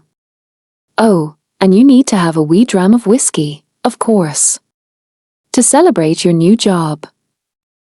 Alice, I'm quickly finding out, is quite bossy. However, I love both cranachan and oti, creamy dessert with raspberries and whiskey, so in this case I'm not going to complain. I'm quite glad I'll only be working with her for a couple of weeks though. She's not wrong though. Their cranachan is amazing, although I've never met one I didn't like, to be fair. And as I'm sipping my glass of Talisker, to wash it down, sitting in my comfy chair in front of the fire, I briefly allow a feeling of contentment to wash over me. I close my eyes, savoring the pleasant sting of the whiskey on my tongue. The feeling is short-lived. For, when I open my eyes, with what I imagine is probably a pretty soppy smile on my face, Ryan Thorne is standing in the doorway. And my brain virtually implodes at the sight of him. He's wearing a dark grey suit with a pale lilac shirt underneath, a skinny purple tie loosened around his neck. In my eyes, he looks incredibly good, like he's just modelled this outfit on the Milan catwalk, and I feel like a slovenly mess in comparison. He's watching me and I cannot read his expression at all. It's impossible to tell if he's happy or unhappy to see I've stuck to my word. He's not just a closed book, he's a book that I didn't finish, returned to the library and later regretted. When did he get so damn guarded? Those blue eyes almost immediately slip away from me when I catch him looking. Alice has followed my gaze and clocks him too. Ryan, as she shouts delightedly. How was the dinner? She turns to me as he starts striding across the bar towards us. Ryan was at a hotel award dinner tonight, Ishi explains. It was dull, he replies, loosening his tie even more. I hate networking. His gaze finds mine again. You made it. Is that? I'm not quite sure, but I think there's a hint of a smile trying to break through. It's like he wants to be normal with me, like the last 17 years never happened and we're still friends. But I don't think he can quite forgive me for the fact I ghosted him. Which is fine because I ghosted him for a reason that I still can't forgive him for. I did. It's all I can say. I manage a smile. Truth be told, I would rather cry. You want to join us for a drink? Alice asks him. He shakes his head. I would, but I'm knackered. I'm gonna head straight to bed. I can't help but feel he probably would stay were I not here. Although perhaps I'm just being paranoid. As I watch him leave, I feel Alice's eyes on me. What? I ask curiously. She smiles and shakes her head. Like I said, you'll tell me the story sooner or later. I can only laugh. I make my own excuses after that and head back to my room. I'm feeling tired too. But when I finally slip into bed, I find that falling asleep is virtually impossible. So, almost unwillingly, I pull the 1998-99 diary from where I left it in my holdall. As I open it, a photo slips out. My breath hitches. I'd forgotten about its existence. It's from the day of the barbecue, the day Ryan's family moved in across the road. Someone, my mum or dad presumably, has taken the photo from across the garden. Me and Ryan are sitting on the grass, faces turned to one another, obviously involved in some sort of intense chat. He's completely focused on me. Almost as if I'm the only other person in the world. This, I remember bleakly, was also the day my crush returned with a vengeance. 1998. Someone was moving into the baker's old house. It was the summer between my 5th and 6th year at school, and that particular day had dawned warm and sunny. We weren't used to this in Scotland and had immediately went into panic mode, searching for shorts and sun cream, blowing dust and cobwebs off the garden furniture, which spent more time in the shed than on the patio. And my dad announced we'd have to have a barbecue, of course. I mean, it's basically the lore, isn't it? If there's a nice sunny day, you have to eat al fresco. As I was lazing on a towel in the back garden with one of my sweet dreams romance novels, I could hear him inviting our next-door neighbours to come over later, presumably so he could show off his barbecuing prowess. My mum was promptly dispatched to buy supplies. It was early afternoon when she returned. "Looks like we have new neighbours across the street," she reported as I helped her unload the food in the kitchen. A moving van was just turning into the driveway when I got here. I wasn't too excited. I always hoped, on the rare occasion we got a new neighbour, that I might get a new friend or it might be an attractive guy I could crush on, but it never was. I wasn't expecting anything different this time. I'd been burned before. I returned to my book and the sunshine. Ironically, my book was about a girl who fell in love with her new neighbour. You can't make this shit up. My mum interrupted me a while later. "I'm going to go over and invite the new folk to our barbecue," as she told me. "Will you come with me?" I smiled. My mum was really shy, but she always wanted to make people feel welcome and included. It was a weird combination, and she often needed me as backup as a result. Of course. I jumped to my feet and followed her through the house and across the road. At the van, a beautiful blonde woman in her early 40s was instructing the removal men where to put things. She looked up as we approached, a smile lighting up her face. She had bright blue eyes and there was something ridiculously familiar about her, although I was sure we'd never crossed paths before. "We thought we should come and say hi," and my mum said, extending a hand. "I'm Marie Stewart and this is my daughter Iona. We just live over the road." "Lena Thorne," the woman replied warmly. "It's lovely to meet you both. We're having a barbecue tonight if you want to join us," my mum said in a rush. She looked very charmed by Lena, which I could understand. She was one of those rare people who seemed to instantly make you feel at ease, practically without needing to say anything. She just radiated nice vibes. "That would be great. Actually," Elena grinned. "I'm not actually sure we have any food in, unless it's packed away in a box somewhere. I've pretty much lost track of all my possessions though. And my sanity." A small boy, probably about a similar age to my brother, ran out of the house at that point. "This is James," as she added, hugging him into her. I have another son who's around your age, Iona. Here he is now, actually. I looked over at the figure framed in the front door, my eyes scanning up over the long denim-clad legs and white t-shirt until I reached his eyes, and I'm pretty sure my mouth dropped open as it became clear why Lena had seemed so familiar. It was apparent who her older son had inherited his looks from. Ryan? I asked in surprise. Was I imagining things? You know each other? Lena asked in delight. We're old friends, Orion replied, walking over to join us, that sweet smile creeping across his handsome face. He was wearing his glasses, presumably to give his eyes a break from his contacts, and it genuinely felt like Ryan 1.0 had been returned to me. I inwardly sent a thank you up towards the heavens. Of all the people who could have moved in across the road, fate had chosen Ryan Thorne. My brain couldn't quite cope with this revelation. My mum took Lena and James over to our house to introduce them to my dad and brother, and Ryan and I were left alone. He was still smiling as he regarded me, shoving his hands in his pockets. It's so cool that we're neighbors now, he said. He seemed genuinely happy about this and it warmed my soul. I feel like we've hardly got to talk since we had computing class together. It was true.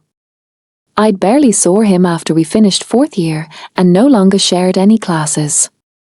I hadn't known him before we sat together in computing, and after we left that class, it was almost like he'd vanished into thin air again. If it wasn't for the fact I'd still hear his name being bandied about by other girls, I'd probably have doubted he'd ever actually existed. And this, I suddenly realized in a moment of dazzling clarity, was the only reason I'd been able to flip their ear off a switch on my crush the way I had. It hadn't been some amazing act of willpower on my part. Because I was right back where I started in the space of just a few minutes of being back in his stratosphere again. Nervous and breathless. And, truth be told, a bit sweaty. Did I hear something about a barbecue? He asked. I nodded, still trying to find my voice. Yeah, my mum invited your family over tonight. I'm sure you've probably got other plans though. I eventually managed to say. I was pretty much holding my breath as I waited for his answer. Guys who looked like Ryan Thorne always had better things to do. He shook his head. I don't. And I love barbecues. My breath released in a massive whoosh which I managed to parse off as a cough. Cool. My dad made my mum buy the fancy barbecue range from the supermarket, so we're poshing it up today. What the fuck was I even saying? I wondered to myself in despair. It was as if all my brain cells had disintegrated and fallen out of my head. I'd definitely not been mentally prepared to deal with my former crush today. But he just laughed. Sounds good to me. Suddenly, I found myself wondering where his dad was. He hadn't been mentioned at all, but I definitely remembered Ryan talking about his father back when we sat together in class. I'd always got the impression they were best friends more than parent and child. So it was odd there had been no sign of him so far. But I didn't want to ask in case I put my foot in some sort of minefield. I'd better head back, I said awkwardly, nodding in the direction of my house. But I'll see you later. He nodded, eyes sparkling behind his glasses. Count on it, he smiled again, turning to go inside. And as I walked across the road, I was already frantically trying to think of what I could wear that evening. I knew Ryan's family coming to a barbecue at my house wasn't the same as a date with Ryan. But to my frazzled mind, it might as well have been. And my nerves were already fizzing out of control. 1998. The book I was reading, relevant though it may have been to my current situation, was abandoned in the garden as I ran directly upstairs to try and make myself presentable. If Ryan hadn't been coming, I would probably have just left on the black vest top and denim shorts I'd been wearing to sunbathe and possibly ran a comb through my hair. But that wasn't a possibility now. I needed to straighten and tame my menere, apply some makeup in a way that looked like I wasn't wearing any, and choose an effortlessly nice outfit. Fuck me, it was tough being a girl sometimes. I pulled out a stripy red and white t-shirt dress I'd never worn, thinking that might work. But when I put it on, I realized I just needed the hat and glasses and I could be Where's Worley. So that was a bust. Flipping frantically through the contents of my wardrobe again, I found a white gypsy-style top and nodded. It would bring out my tan and, if I paired it with the shorts I was already wearing, I wouldn't look like I had tried too hard. It would have to do. I surveyed my reflection critically but reckoned I looked half decent. It's not like he's interested anyway, a nasty little voice inside me sniped. His Ryan Thorne, why would he want you? I thoroughly agreed with the voice. By the time I went back downstairs and out to the back garden, all of the guests were already there, including Ryan's family. Thought you must have fallen asleep up there, and my dad said to me as I strolled up to him with my plate and a roll, awaiting my burger. You've been away for about 3 hours. I was sure I hadn't taken that long to get ready. I made a face at him as I loaded potato salad onto my plate and grabbed a can of Coke. Ryan had just sat down on the grass, slightly apart from everyone else. I approached him. Can I join you? I asked shyly. He glanced at me, his face lighting up. Of course, he replied, and my heart melted.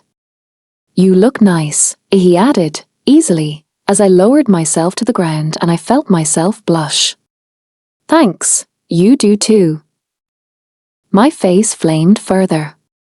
I hadn't meant to say that. He did though. He'd thrown a checked shirt on over his t-shirt, and he must have put his lenses in. Don't get me wrong, I liked him with his glasses too, but without them his eyes were deadly. I genuinely don't think I'd ever seen a pair of blue eyes. He didn't comment on that, just smiled. I was hoping you'd sit with me. There was something so refreshing about Ryan, always had been. He would just say what was on his mind. He didn't worry about whether it sounded uncool first, he was just honest. And his honesty was almost always as sweet as his smile. We must have so much to catch up on. And, just like that, I was already smitten with him, just as I had been first time around. The idea that I barely saw him, hadn't spoken to him for over a year, just seemed preposterous now. It seemed like I'd wasted that entire year. Never mind the handful of As and BS I had just been awarded in my higher certificate in the post a few days before. It felt like we chatted for hours. I think it actually was hours. We caught up on school gossip and our exam results and, because we had gone so long without talking, it turned out we had a massive discussion outstanding about the last few seasons of a Friends, so then that also took up a massive chunk of time. Turns out we were in complete agreement that while Ross and Rachel were on a break, Ross still shouldn't have immediately slept with the copy girl. It started to cool down as the sun moved position in the garden, and I shivered as a breeze hit me suddenly. It made me realize just how long we'd been sitting there. You're cold, Orion observed, pulling off his shirt. Here, take this. I tried to protest, but he wouldn't have it, and gently helped me slip my arms into the sleeves. He ended up closer to me than he had been, and I found myself fighting the urge to stick my face in the crook of his neck and just inhale him. Won't you be cold? His t-shirt looked thin. He shook his head. I don't really feel the cold, I've got Scandinavian blood, he boasted cheerfully. Have you actually? I asked curiously. Yep. My mum's half Swedish. His colouring made sense now, although I noticed his hair had darkened a little over the last couple of years. That explains your eyes, I said wistfully. I've always wanted blue eyes. At least your eyes work, Orion retorted. I'd be happy with any color as long as I wasn't so short-sighted. You wouldn't be saying that if you woke up with, say, red devil eyes, I laughed. He joined in. Trust me, I have woken up with red devil eyes before and I still couldn't see. Haven't you ever heard of conjunctivitis? He joked. He looked up at me, those bright blue eyes clear, and suddenly the smile was fading from his face. His voice was soft when he spoke again. Anyway, you've got really pretty eyes. I've always thought so. My neck suddenly started to prickle. It started to spread from there and down my body until it caused a knot to form somewhere between my heart and stomach. Those words, combined with the way he was holding my gaze, was making me feel. It was just making me feel. I couldn't really define it. I just knew I'd never felt that way before. Thanks, I practically whispered. Surely he could hear my heart hammering in my chest? Surely everyone in the garden could? Maybe he did like me too. But Ryan's eyes suddenly snagged on something behind me, and his already serious expression pinched into a frown. I turned to see his mum walking past. You okay? I asked him, realizing I needed to put aside whatever had just happened and check in on him. He hesitated for a moment, eyes drifting back to me, then he sighed. I'm just worried about my mum, he said softly. You might have noticed that my dad isn't around. I nodded. I did. They separated at the start of the summer, he explained. My dad has decided he's in love with his personal assistant. He laughed, but it was edged, understandably, with bitterness. Of course, he took a year or two to come to that decision while he juggled both of them, and basically lived a secret life. I'm so sorry, I said softly. I barely even noticed I was stroking his arm. It was just an instinct. Cheating fuckwit, he muttered under his breath. He seemed to then focus on my hand on his arm, just watching it as I swept my fingers back and forth against it lightly, before he spoke again. Anyway, my mum is trying to put a brave face on it, but I can tell she's struggling. She just feels so betrayed, you know? And stupid. Like she had no idea what was going on. He's made her feel like a fool. And how about you? How are you coping? I couldn't help but ask. I could suddenly see that behind that happy mask, Ryan wasn't really doing well either. I don't know, he said finally, a slight crack in his voice. I guess I feel betrayed too. I trusted him. He wasn't just my dad, he was my friend. But I can't be friends with someone who can do this to his family. It feels like he only gives a shit about himself and no one else. He sighed. I'm trying to count my blessings though. It could have been a lot worse. I've only had to move house. At least I've not had to move school for my final year. I've got my mum and my wee brother, and no, ultimately, the three of us will be okay. And the new house has its advantages. He glanced back up with a teasing grin and my hand paused, still on his arm, as I realized he meant me. Ryan's mum called to him then, and I realized the evening was wrapping up and the neighbors were all heading home. I didn't want him to go, I felt like we were just getting started. I did wonder if he maybe felt the same because he hung back slightly as everyone started walking to the patio doors. Look, thanks for listening to me tonight, he said quietly. I've not really talked to anyone about my mum and dad, and I didn't realize how much I needed that. It's okay, I said gently. Anytime. I mean it. Thanks, Iona. He pulled me into the briefest of hugs, moving back out of it before I even could reciprocate. I'm so glad we've reconnected. I really missed our friendship. And, with that, he jogged over to join the mass exodus. Ouch. So, I guess he only saw me as a friend after all. I stood alone in the middle of the garden for a moment or two, letting that sad realization sink in, swallowing down the urge to cry. Then I took a deep breath and started picking up discarded plates.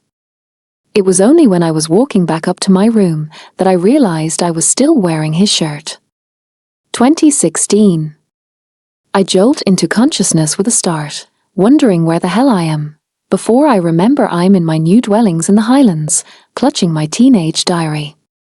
I'd drifted off finally while I was reading my entry about the barbecue. The photo is still next to me and I slip it inside the book without looking at it again, before I turn off the lamp. My watch is telling me it's only 4 in the morning, so I can sleep for a few more hours yet. When I wake again, the sun is rising and I bound excitedly to the window to see my surroundings in proper daylight. I think it's the quickest I've got out of bed in years. The sky is awash with pinky orange clouds which are reflecting in the loch, and although it's probably quite a subtle sunrise, not quite living up to its full potential, it still makes me gasp in delight. I feel the urge to go outside and investigate further, so I tug on my boots, close my coat over my pajamas and let myself out into the cool morning air. Wandering down to the loch, I sit down on a large boulder on the small stretch of pebbly sand, and take a deep breath, surveying my surroundings. The loch is as still as glass, no wonder it is greedily reflecting everything it can. I'm surrounded by mountains, most of them snow-capped. And it's hauntingly quiet, apart from the chirping of birds. I feel like I've walked inside a postcard. I pull my phone out of my pocket and snap a photo of my view. Then I pop it into my WhatsApp group chat with Lily and Claire and hit send. Claire, seriously, did you just wake me up at this godforsaken hour on a Sunday to show me a photo of a sunrise? Me, it's after 8 a.m. See, it's not exactly the middle of the night. Claire, it's Sunday. It's a day of rest. Lily, can you quit with the caps? I feel like you're shouting at us. Iona, it looks gorgeous. When can we come visit? Claire, I was shouting. And yes, when? I can't help but laugh. Even on a random Sunday, alone in the middle of the Highlands, it feels for a moment like my pals are in the room with me. Me, can you actually let me get settled in first before you start trying to invite yourselves up here? I've not even been here 24 hours. Claire, you make a fair point, I suppose. Lily, so are you happy with your decision so far? Ran into Ryan again yet? Me, saw him last night. I think he almost smiled at me. Claire, OWOW. Try not to get pregnant, will you? Me, very funny Claire. I consider it progress anyway. We sign off as Claire wants to go back to sleep and Lily has some sort of torture yoga class to get to. I don't think that's the official name of it, but it's the way she describes it. I upload the same photo to my Instagram account and slip my phone back in my pocket, continuing to stare at the view as the sky changes color in front of my eyes. I did the right thing coming here, I decide. I'm disturbed by the crunch of footsteps behind me. When I turn, Ryan is walking towards me. Well, technically, he's headed towards the loch. I just happen to be in his way. I swallow hard.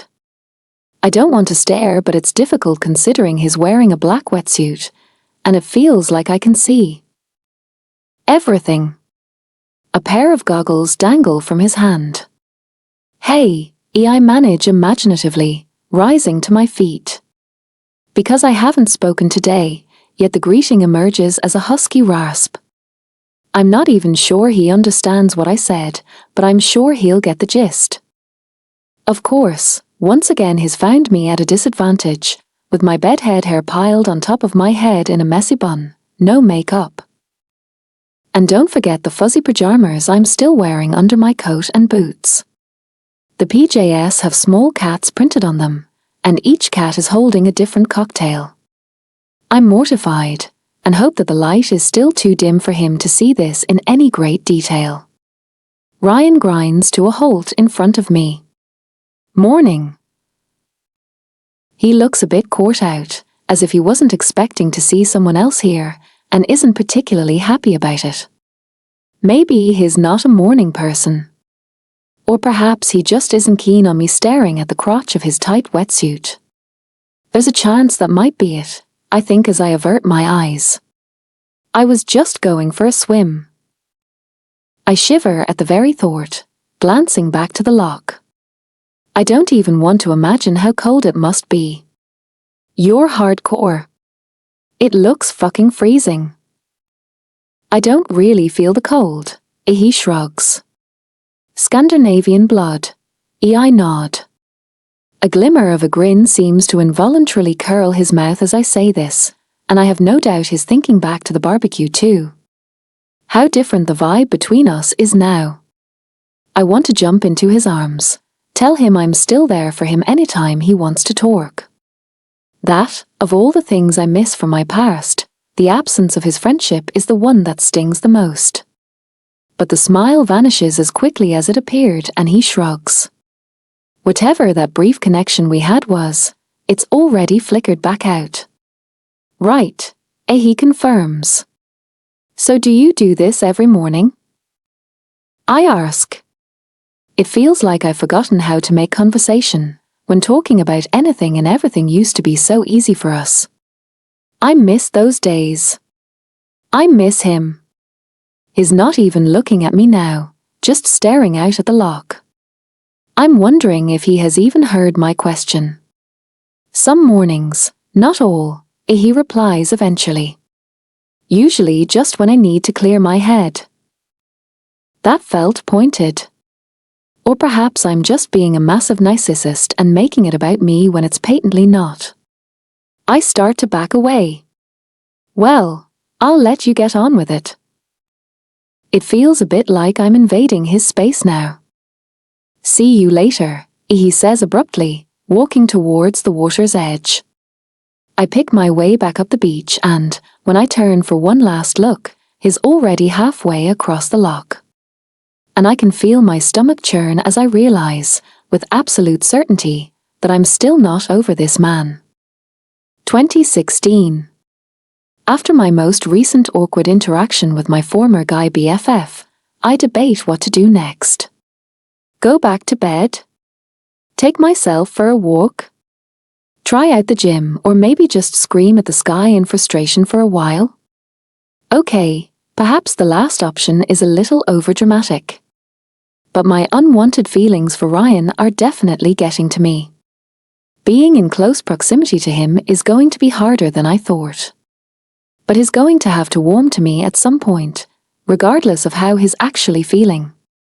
It's going to be impossible to work together otherwise. Not for the first time, I wonder if I made the decision to come here too hastily. Despite thinking the opposite just 5 minutes ago. My brain is already fried. Don't even get me started on my heart. I decide to go for a shower and wash my hair. Weirdly, taming my curls always calms me down. It took me a long time to get them back after years of killing my man hair with straighteners, and I had to experiment a lot with different products, but I finally was rewarded for my efforts. So now I have a routine in place, and a lot of pride every time my hair dries the way I want it to. I'm in control of something in my life at least. After I've smoothed gel through my hair and scrunched it up, I turn my attention to my face. Another bloody minefield. I have wasted way too many hours of my life researching skincare and, to be perfectly honest, I'm still none the wiser. So I do my lazy routine, some cleansing oil followed by a few drops of hyaluronic acid serum and Slaughter moisturizer over my face and neck, before I arm myself with my makeup bag. By the time I've turned myself into something resembling a human, it's a little after 10 o'clock and now I'm wondering again, what next? Go to mass? I have to laugh at that random Sunday thought. I think the last time I set foot in a chapel was for a wedding about 10 years ago. That would probably be my mum's suggestion though if she were with me. She likes a good mass. As I'm pulling a warm jumper over my head, there's a knock at my door. I'm delighted to see it's Angus. I'm craving some human contact that isn't colder than that lock outside appears to be. His infectious grin immediately warms me up. It's a soothing balm after the sting of Ryan's attitude towards me. You got any plans for today? He asks and I shake my head. I was planning on popping up to Ullapool for some supplies soon if you wanted to join me. I lean against the door frame, scrunching my face up in mock indecision. Do you promise not to drive like a maniac this time? I'm only half joking. I also think I might be flirting a bit. Partly because my confidence needs a boost, but also because I'd forgotten how bloody hot he is. I'll do my best, he says, winking. Then how can I refuse? He tells me he'll meet me out front in an hour, and I watch him as he pushes open the main door to the building and saunters outside. He has a very nice arse, I note. Why, I am perving all over the place today. It suddenly strikes me, out of the blue, that it's been over a year since I've actually had sex. And I've obviously not been particularly missing it, or I would have considered this sooner. But now, with gorgeous men like Ryan and Angus around, I'm bound to start feeling a little horny. Okay, a lot horny. I will hold my hands up and admit it. You do realize he's only 23. I almost burst out of my own skin in fright as Ryan's voice cuts through the quiet corridor from a few feet away. He's now, thankfully, fully dressed in a slim-fitting blue shirt and black trousers, and I'm surprised that he lives in this starved block too. I figured he probably stayed in the hotel itself, but, oh no, of course he's in the room right next to me. We share a wall. What's your point? I'm being snippy. But his caustic comment has set the tone of this conversation. This is all on him. Just saying. He dips his head down slightly, bracing a hand against the wall. He swallows hard and then looks up at me from under his brows. He's a lot younger than us. His eyes are exactly the same color as his shirt. Did he use some sort of color matching service? I refuse to let them distract me though. I'm assuming he thinks I'm planning on performing the horizontal lembarder with Angus. I mean, it's a consideration I suppose, but unless it's against HR policy it's precisely fuck all to do with him. Good for him. I don't see why that matters. Ryan takes a deep breath and pushes away from the wall, his gaze drifting away from mine. Just be careful, he says cryptically as he draws level with me.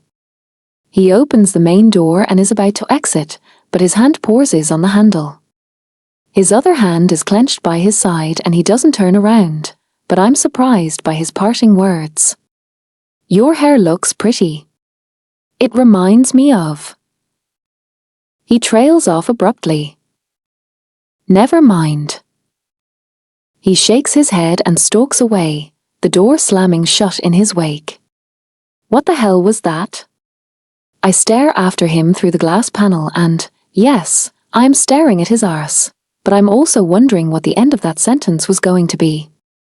After an hour of doing nothing except playing a word game on my phone or Instagram viewing, I pull my coat on and head outside. I probably need a hobby for my free time, I think Riley. Maybe hill walking? I could become one of those Munro baggers.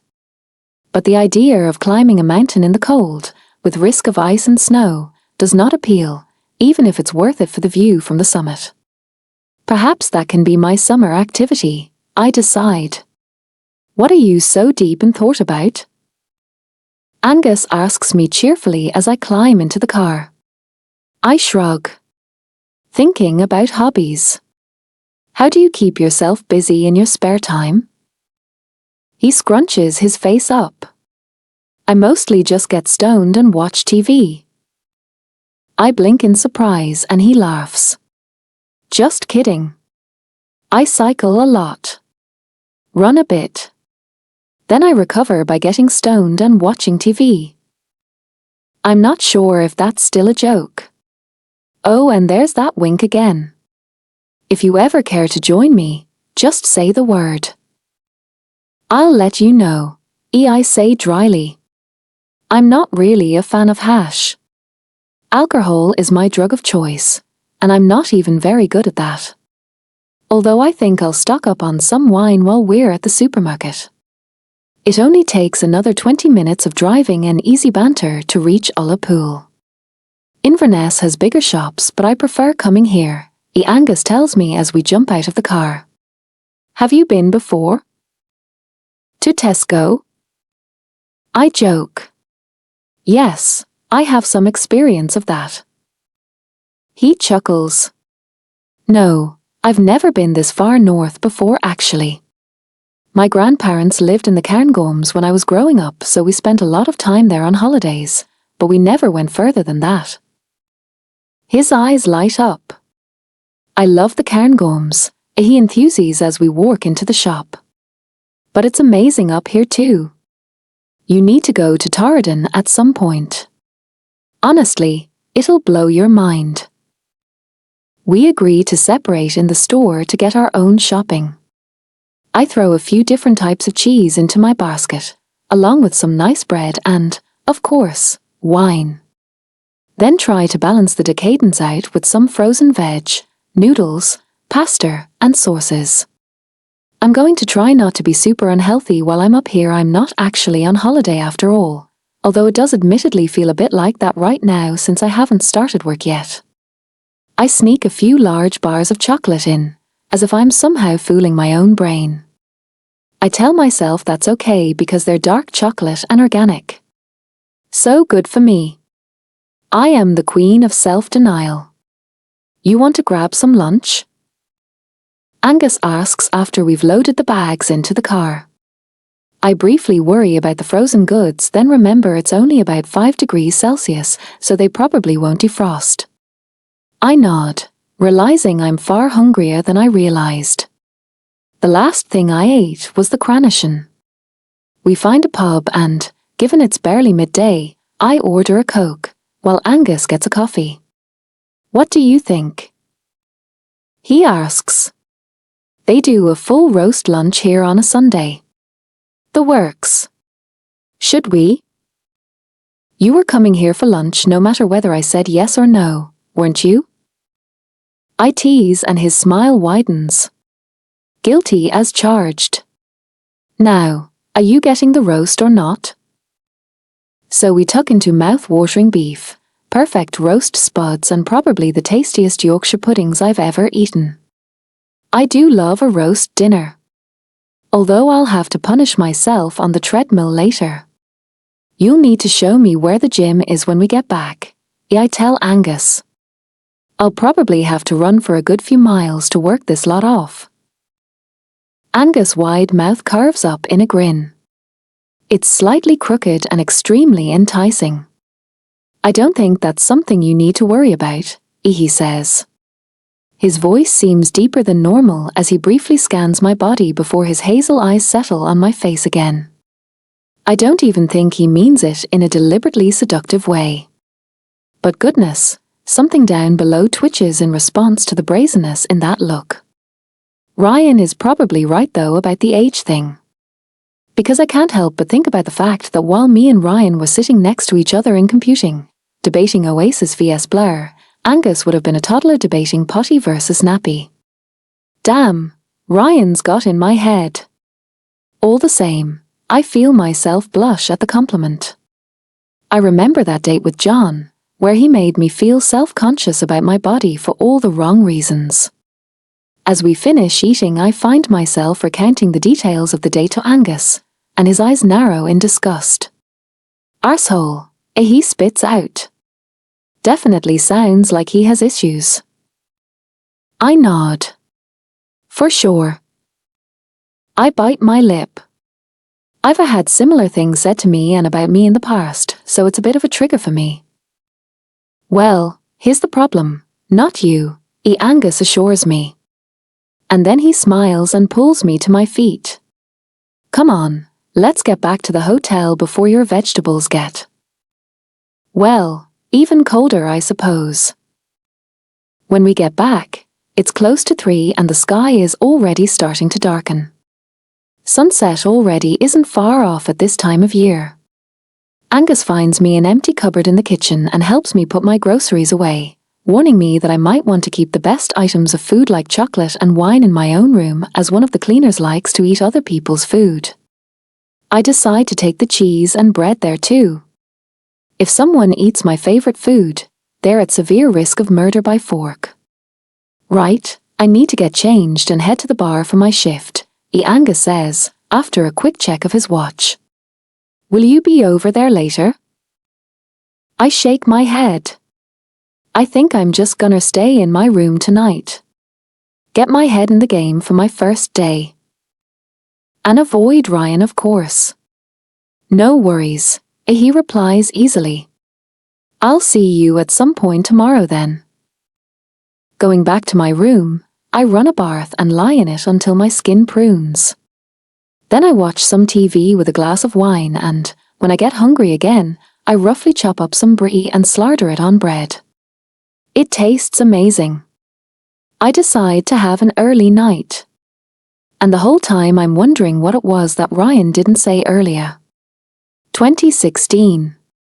It seems to be a general consensus that folk don't like it when other people tell them what happened in their dreams. They find them boring. Personally, I find other people's dreams fascinating. If your dream was vivid and crazy enough for you to actually still remember it once you're fully back in the world of the living, then I want to hear about it. Hell, even if it's not that crazy. My dreams are boring. I want to live vicariously through yours. Tell me everything. Once I had a dream where I was trying to take out my contact lenses and couldn't. That was the entire dream. Just me trying to extract my lenses from my eyes. Over and over again. I don't even wear contact lenses, so maybe that's why I was having difficulty. Until tonight, that was actually the most interesting dream I ever remember having. Maybe it was the copious amounts of brie I ate. You know what they say about cheese before bedtime and all that. The dream I have tonight is confusing and, if I'm going to be honest, a total headfuck. We're in the hotel setting, and the dynamic is the same in terms of our jobs, but Ryan is somewhere between his Ryan 1.0 and Ryan 2.0 versions in age, complete with glasses, and I've of course also regressed back to my teenage years, before I discovered hair straighteners and sun-in. I'm almost surprised Angus does not turn up as a toddler in a nappy working the bar after my earlier ponderings, but I'm relieved to say he seems to be the same age as us. There's no confusion around why we're running a hotel in our mid-teens. It makes perfect sense in the dream. It always does though. It's only afterwards that you realize how ridiculous it is. We're friends, just like we were back then. Not adversaries or whatever the hell someone would label it now. I adore him. When he looks at me, I'm fairly sure I can see something stronger than mere like in his eyes. He then actually tells me he's in love with me, and it's easy to say it back. We decide, again somewhat illogically given that we're only 14 or 15, to get married. The ceremony takes place in the hotel bar, apparently immediately, surrounded by most of the people I can remember from school. They are hazy faces, mere background players to my joy that I'm here, in love, with Ryan, and that he loves me too. I start to walk down the makeshift aisle, a beautiful wedding dress materializing around me. I am delighted. I am radiant. But when I am a mere meter or so from reaching Ryan, who is watching me approach with a massive smile on his face, my bouquet slips from my hands. When I straighten up after retrieving it, another girl in a wedding dress is in front of me, back turned, standing beside him. I reach out and tap her shoulder.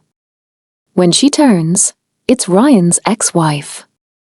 He turns to and suddenly he's Ryan 3.0 again. And he looks furious at my presence. What are you doing here? He snaps. And why the hell are you dressed like that?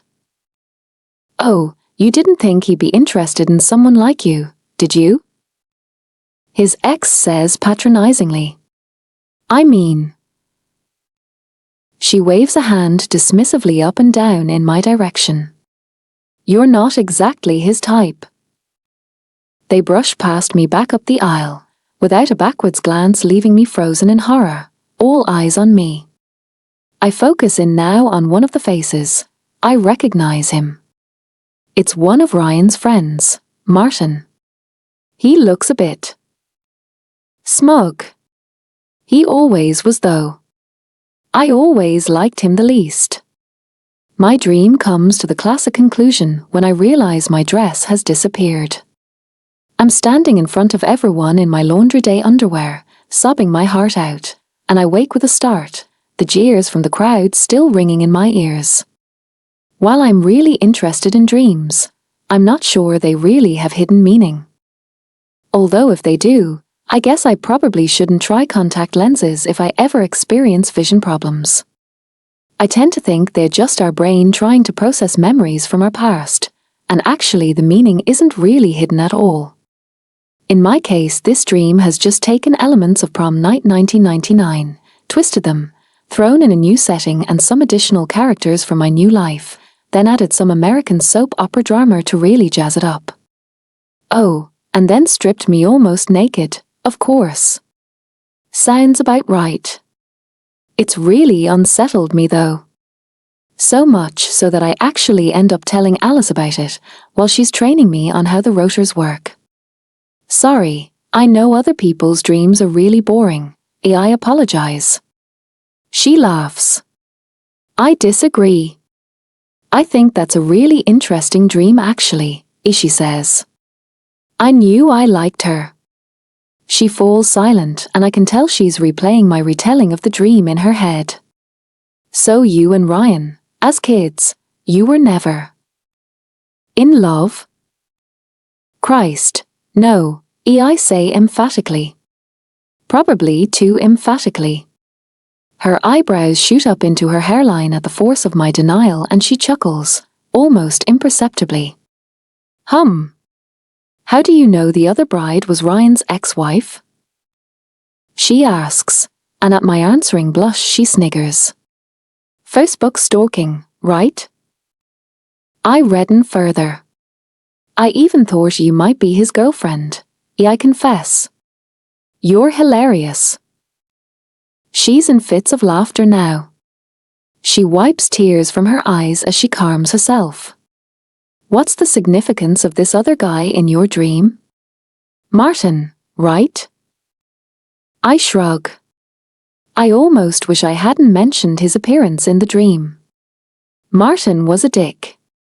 He probably still is.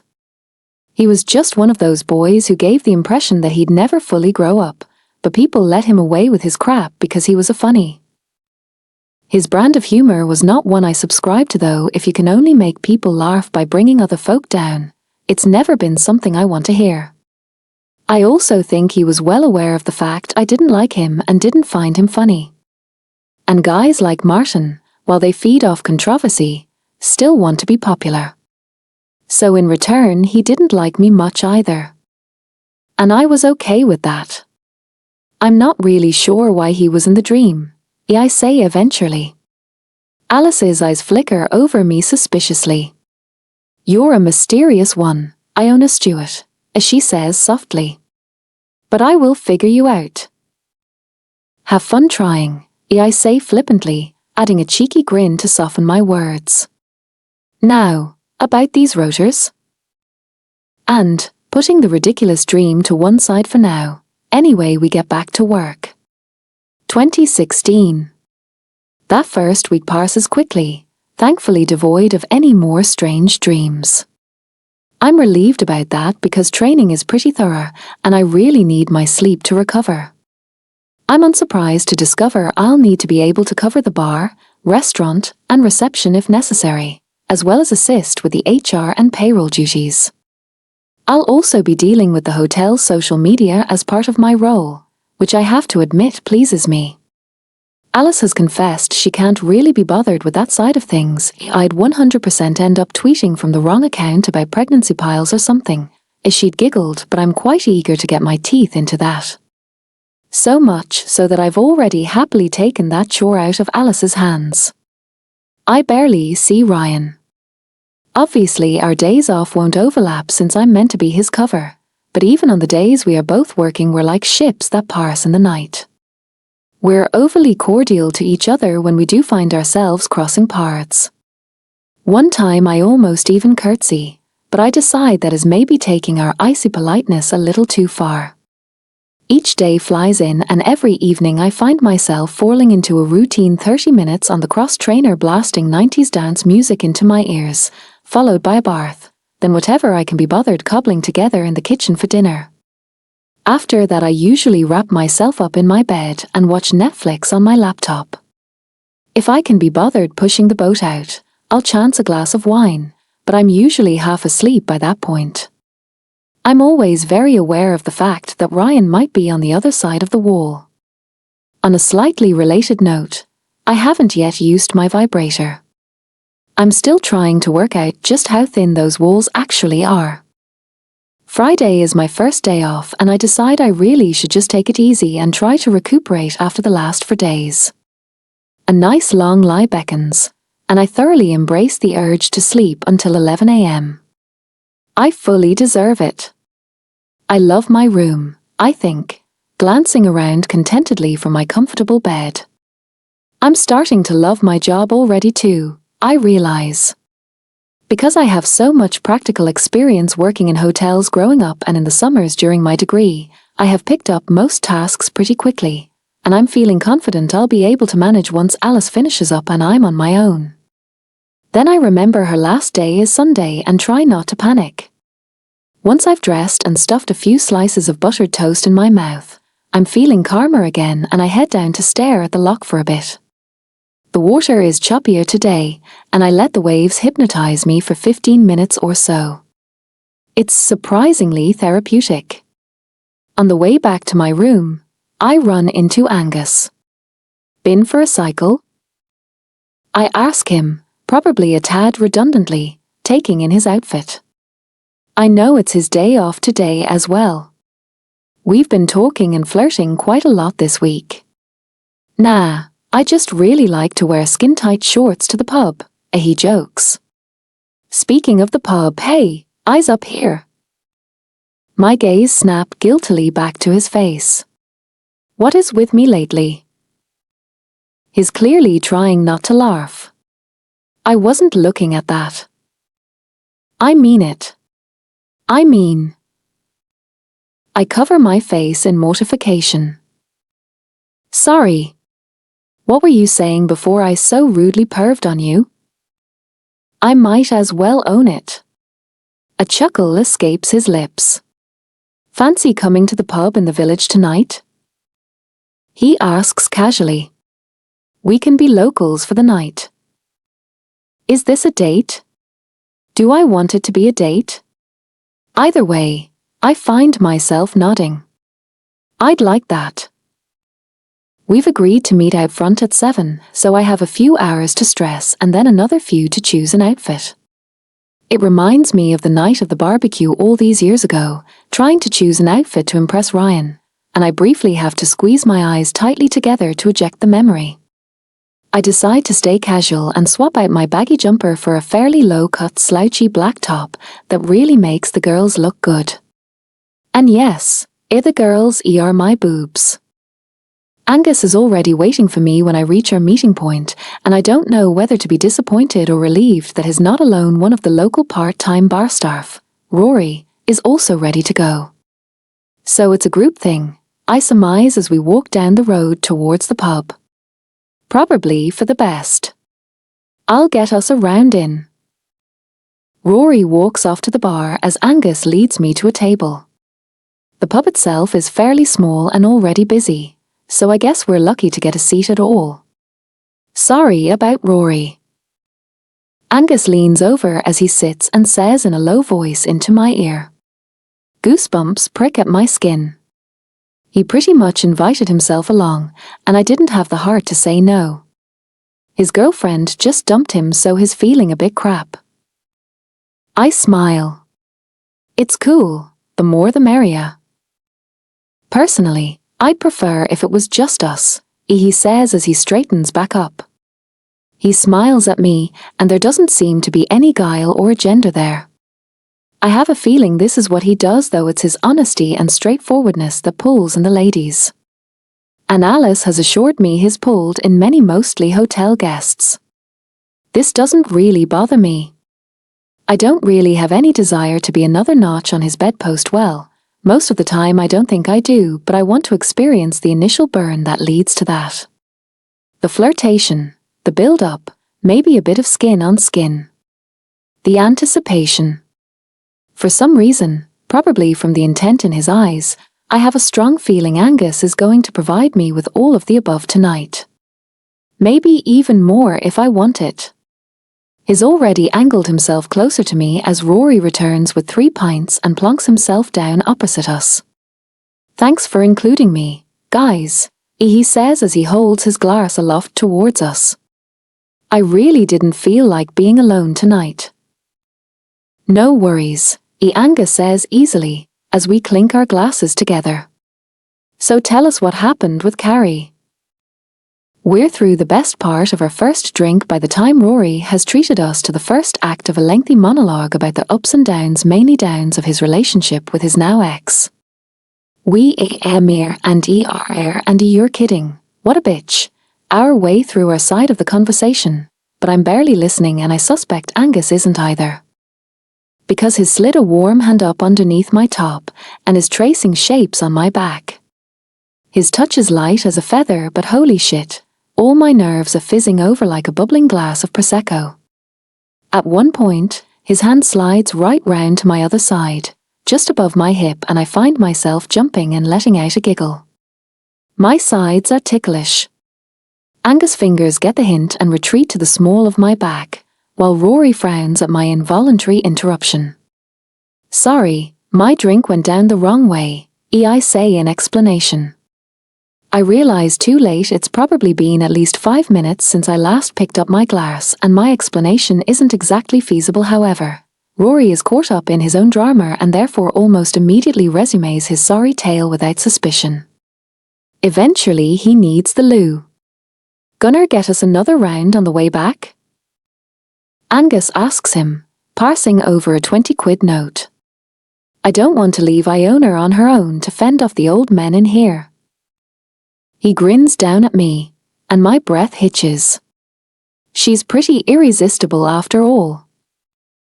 As Rory walks away, I'm almost melting into a puddle of lust. This is what I was talking about. This is exactly what I need. Your skin is so smooth, Angus says softly, looking straight ahead like nothing at all is untoward. I'd like to find out where else you're ticklish. He briefly slides his hand away from me, but it's just to pull my chair even closer to his. Our sides are pressed against each other, and we're both ridiculously warm where our bodies connect.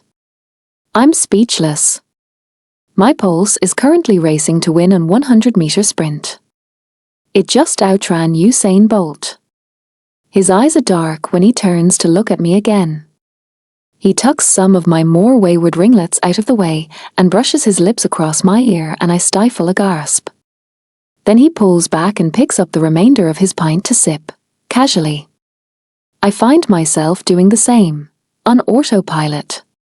Rory joins us again, and with that the curtain comes up on Act 2 of the story of Carrie. And apparently Angus is not yet tired of stroking my back. I drift off, this time just letting him insert the required platitudes. There is one point where I register Rory saying and can you believe she wouldn't let me put it in there, and wonder if he's talking sex or something else, but I can't quite bring myself to care. My brain has stopped functioning. My whole body is hypersensitive. I'm feeling extremely turned on right now. Far more than I expected to be. But can I do this with Angus? I guess, one way or another, I'm going to have to make a decision very soon. 1998. Did I sleep in Ryan Thorne's shirt the night of the barbecue? Of course not. Don't be ridiculous. Did I hold the shirt against me and inhale his scent as I drifted off to sleep though? Again, no. But also, yes. I debated whether I could get away with keeping it. He might not even notice it was missing. But he'd looked so damn good in it that it felt a shame to deprive him the opportunity to wear it again. Plus, that devious little voice inside my head reminded me it would be a great excuse to see him again. And that, ultimately, was what convinced me to return it. It was the right thing to do. I was such a good person.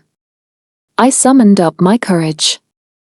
I layered my lashes in mascara.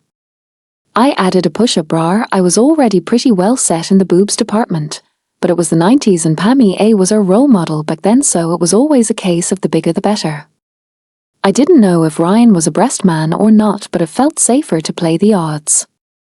I obviously added other clothes on top: a short top sporting a Love Heart logo and a pair of Wrangler Roxanne jeans. Very on trend for the decade, I can assure you. You wouldn't have believed the weather of yesterday had actually happened. The sunshine had been short-lived and the rain was pissing it down as I ran across the road. I was glad I hadn't bothered to straighten my hair after my shower because it was already soaked through. Lena answered the door. I own her. Hi. To what do we owe the pleasure? She was just so nice. I felt awkward all of a sudden. I held the top up. I just came over to return Ryan's shirt, I mumbled. I felt like I was there under false pretenses, and who was to say he was even in anyway? Do you mind passing it to him? Come on in. She exclaimed. You can return it yourself in person. I'm not entirely sure she didn't have an ulterior motive herself. There was a strange gleam in her eyes. Ryan, is she called, leading me up the stairs. You have a visitor. I felt a little sick with nerves, my mouth suddenly dry. He's your friend, I reminded myself. Just be cool. Ryan was sitting in the middle of his bed, apparently ignoring the half-unpacked boxes around him while he read a book. He glanced up when we appeared at the open door, and when he focused on me, that dazzling grin lit his entire face. My heart clenched tightly inside my slightly inflated chest. Hey, Iona. All I did in response was wave his shirt at him like an absolute fucking moron. I brought this back, I eventually mumbled in explanation. His smile didn't dim. If anything, it got brighter. I'll leave you to it. Lena headed back downstairs while I took a step closer. Sorry, I belatedly realized. I should probably have got it washed before I returned it. It's no bother. He stood up and took the shirt from my outstretched hand, lifting it to his nose. It smells like you now, he observed. And there was that blush edging up his sharp cheekbones once more. How utterly adorable. It was comments and reactions like those, over the course of that year, that would often have me wondering over and over if he did think of me as more than a friend. What are you up to? He asked next. Do you want to hang out for a bit?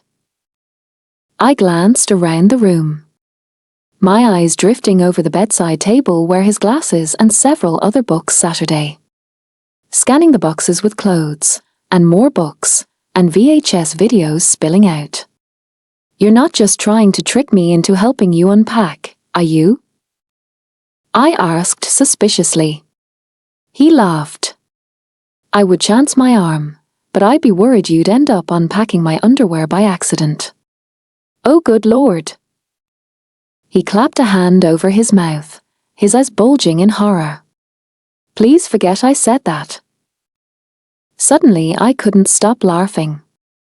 Ryan's handsome face was the color of a tomato by now. I absolutely loved his lack of filter at times. Although I was now thinking about his underwear, which wasn't ideal. I had another quick glance around the room for a distraction. You have a PlayStation? I asked in delight. Of course, that was already set up and good to go, in amongst all the chaos. I loved computer games. We can play something if you like, he said eagerly, moving over to the console and TV and gesturing for me to follow. We chose a game, and settled down on the floor on pillows to metaphorically kick each other's asses. We must have sat there for at least 3 or 4 hours, laughing and joking and competing to see who ultimately was the better player. Eventually Lena called Ryan down for dinner, and we reluctantly gave up on our gaming. So who won overall? Ryan asked, rising to his feet and then taking my hand to pull me up too. My hand in his felt so right. I had to remind myself, once again, that he only thought of me as a friend. My palm tingled as he let me go. I'm pretty sure it was me, I said decisively. You wish, he scoffed, but those bright blue eyes were twinkling with good humor. There's only thing for it, we'll need to have a rematch. My heart leapt in joy. He wanted me to come back? You're on, I said, forcing myself to sound casual. When? You free tomorrow? He asked, and I nodded. Play it cool, I own her. And I guess that's how our friendship truly began. Because from that point we ended up hanging out pretty much every day for the rest of the summer holidays. Then, when we returned to school, we discovered we had several subjects in common even though we didn't share any classes, so it made sense to buddy up and study together too. Occasionally we'd even walk to school together, although Ryan tended to sleep later than me and more often than not had to leave the house in a last-minute rush. I loved the extra time I had with him. I felt like all the other girls saw him as the school stud, but when I was with him in private, I got to see the side of him that they didn't. Part of him, at least, was once again my secret. Around me he was still Ryan 1.0. My Ryan 1.0. Whenever we hung out, we spoke about pretty much anything and everything. He confided in me more about his mum and dad and their separation, which was soon to be a divorce. I told him my worries about going to uni and how I was scared I wouldn't fit in, after years of having the same group of friends. We spoke about our hopes and dreams. The one thing we never talked about? Our love lives. Not until the Valentine's weekend house party, anyway. 2016. I'm lying on a bed. The bed isn't mine. My eyes are wide open and I'm listening to him breathing evenly beside me. And I'm so very confused. This is definitely not what I expected to happen this weekend. But let's rewind a little, back to the village pub. Where were we? Oh, that's right. Angus had been making his intentions clear and I was definitely enjoying playing along. Those fingers back on my skin were somehow both electric and yet calming at the same time. It had been a long time since I'd been touched by a guy in guard. It felt good. Having a gorgeous guy being attracted to me, clearly wanting me, was quite addictive too. Even if I knew deep down, he would probably want someone else by tomorrow. I didn't want him to stop. But I also really needed the loo, so I excused myself, waiting until Angus had fully shifted his hand out of my top before I moved out of my chair. In the toilets, I took deep breaths, resting my hands on the edge of the sink and slowly raising my head to eyeball my own reflection. If I do this, I found myself thinking, that's me definitely saying goodbye to any hope of me and Ryan. Why in the world I was still somehow thinking this, after everything that had happened, I had no idea. Ryan wasn't interested in me, he treated me like I barely existed. And let's not forget I still hadn't forgiven him for prom night 99. And yet, There was still a gate inside my brain I couldn't quite bring myself to lock completely, and I wasn't sure why. The faintest of hopes still lingered. "I'm so fucked," I whispered.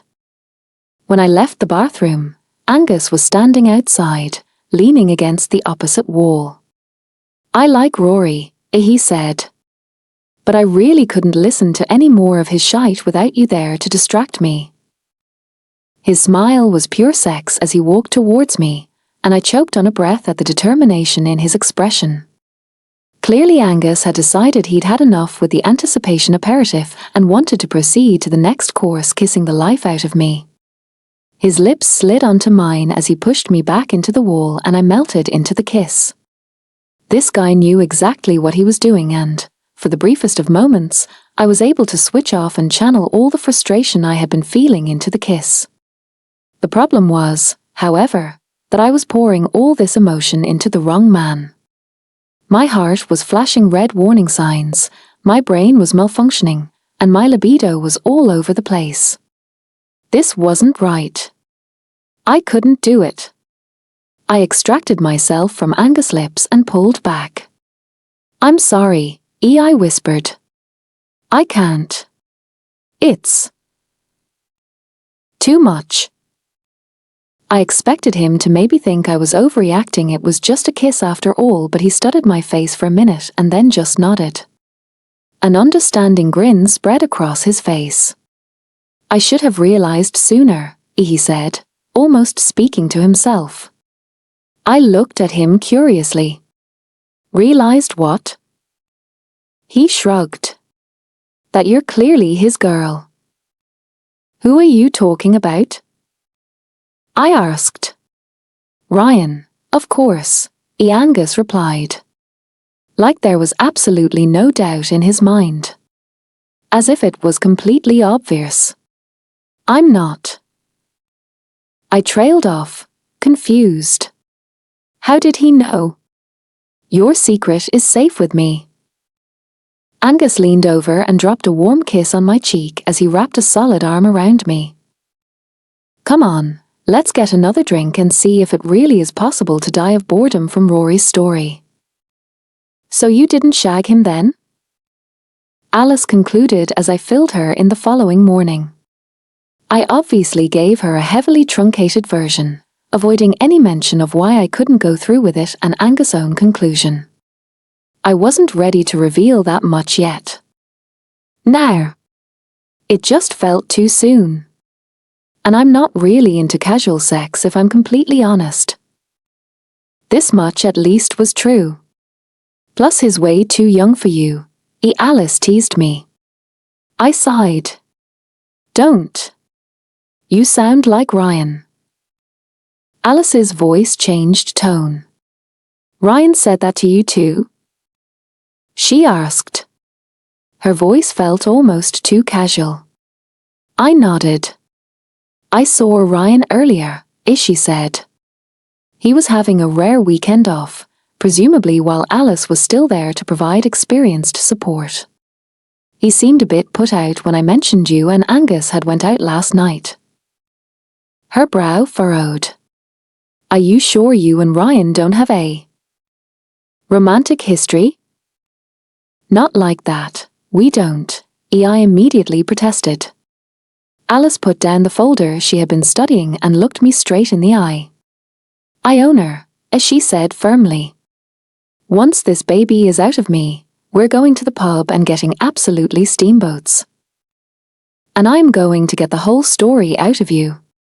Because I'm finding it increasingly harder to believe you by the day. Once again, I could only laugh because I had no doubt she would. If she hadn't already worked it out on her own by then I really wouldn't have put it past her. She probably had a case file on it already. When my working day was over I went back to my room, originally planning to just cuddle up with something funny on Netflix. But after I ate, and half reluctantly watched a chick flick which turned out to be about a girl that fell for her boss, what the hell is wrong with my life? I was feeling antsy. I decided a few drinks at the hotel bar would probably be a good idea. It was busier than it had been the previous Saturday, but there were stools at the bar, so I hauled myself up onto one and bought myself a wine. Rory was behind the bar along with Angus, but thankfully it appeared he was all talked out after last night, so I mostly just chatted to Angus when he wasn't serving. Our banter was still flirty, and I was happy to continue to partake in that. I got the impression that, for Angus, I was unfinished business.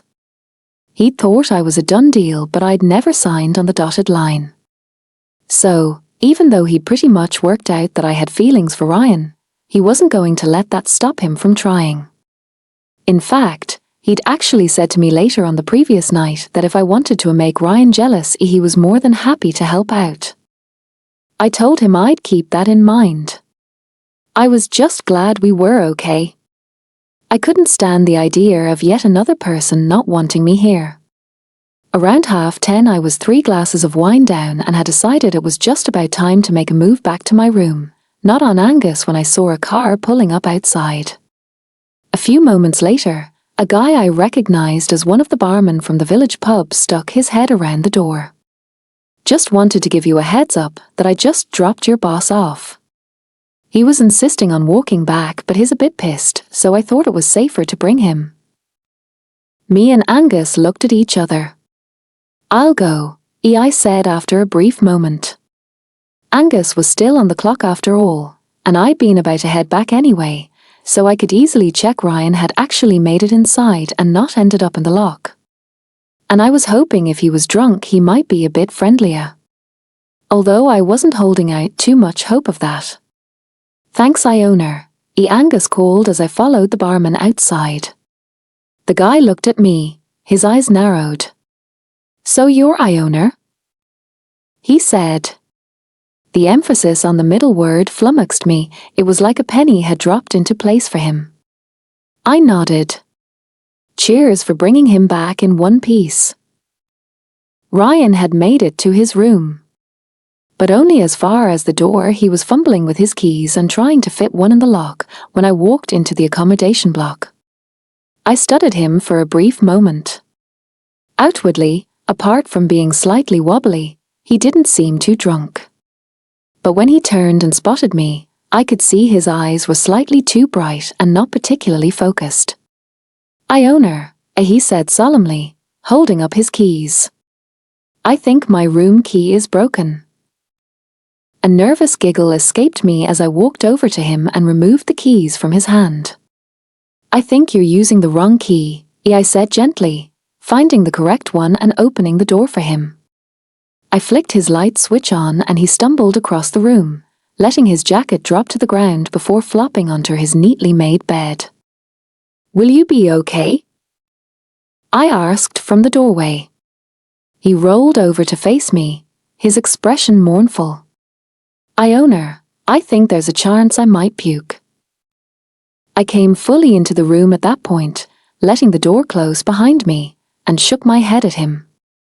"What possessed you to get into this state, Ryan?"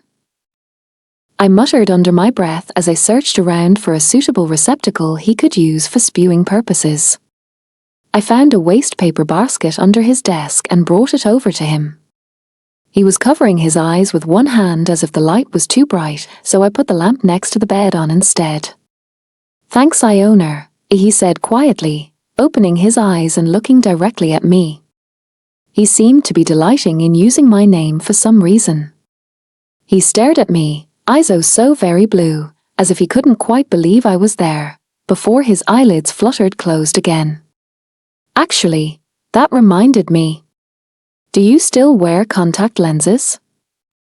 I asked him, shaking his shoulders slightly to get his attention. "Do you need to take them out?" For all I knew, he could have had laser surgery at some point over the years, although I knew he had always been squeamish about his eyes and struggled even with the idea of contacts for years. He waved his hand dismissively before placing it back over his eyes. "It doesn't matter," he said. It didn't remotely answer my question, but you can't say I didn't try. If he had sore eyes in the morning on top of his hangover, that was all on him. He had a mini fridge like mine, so I rummaged in it and found a bottle of water, which I placed on his bedside table. "I think I'm ill," he mumbled. I'm so warm. Touch my forehead, I own her. I'm burning up. You're just drunk, I told him, but to humor him, I sat down beside him on the bed and laid my hand on his forehead. That is so nice, he sighed. So cool. He reached up and placed his own hand on top of mine. Then, unexpectedly, he pulled both our hands down his face to his stubbly cheek. I sucked in a sharp breath. I could feel him trembling under my touch. I own her. Yar. My voice was shaking. I didn't sound like myself. Would you mind just lying with me until I go to sleep? He hadn't opened his eyes again. I swallowed hard. He wasn't making this easy for me. Okay, I whispered. Clumsily and once again unexpectedly, he managed to maneuver my hand to his lips and he pressed his lips briefly against the inside of my wrist. My whole body sizzled in response. Thanks, he said softly, releasing me and moving over to give me space on the bed. I gingerly lowered myself down next to him. And this is where I am now. Lying next to Ryan, listening to him breathing. Staring at the ceiling, my fists clenched. Waiting to ensure he falls asleep. Knowing he's still awake, but barely. Why? He asks finally. What? Why did you do it? He rolls back onto his side, facing me, and I can feel his drowsy eyes burning into me. I was gutted, you know. But I would have accepted it. I don't know what you mean. I really don't. His words aren't making sense. He's talking in riddles, or so it seems.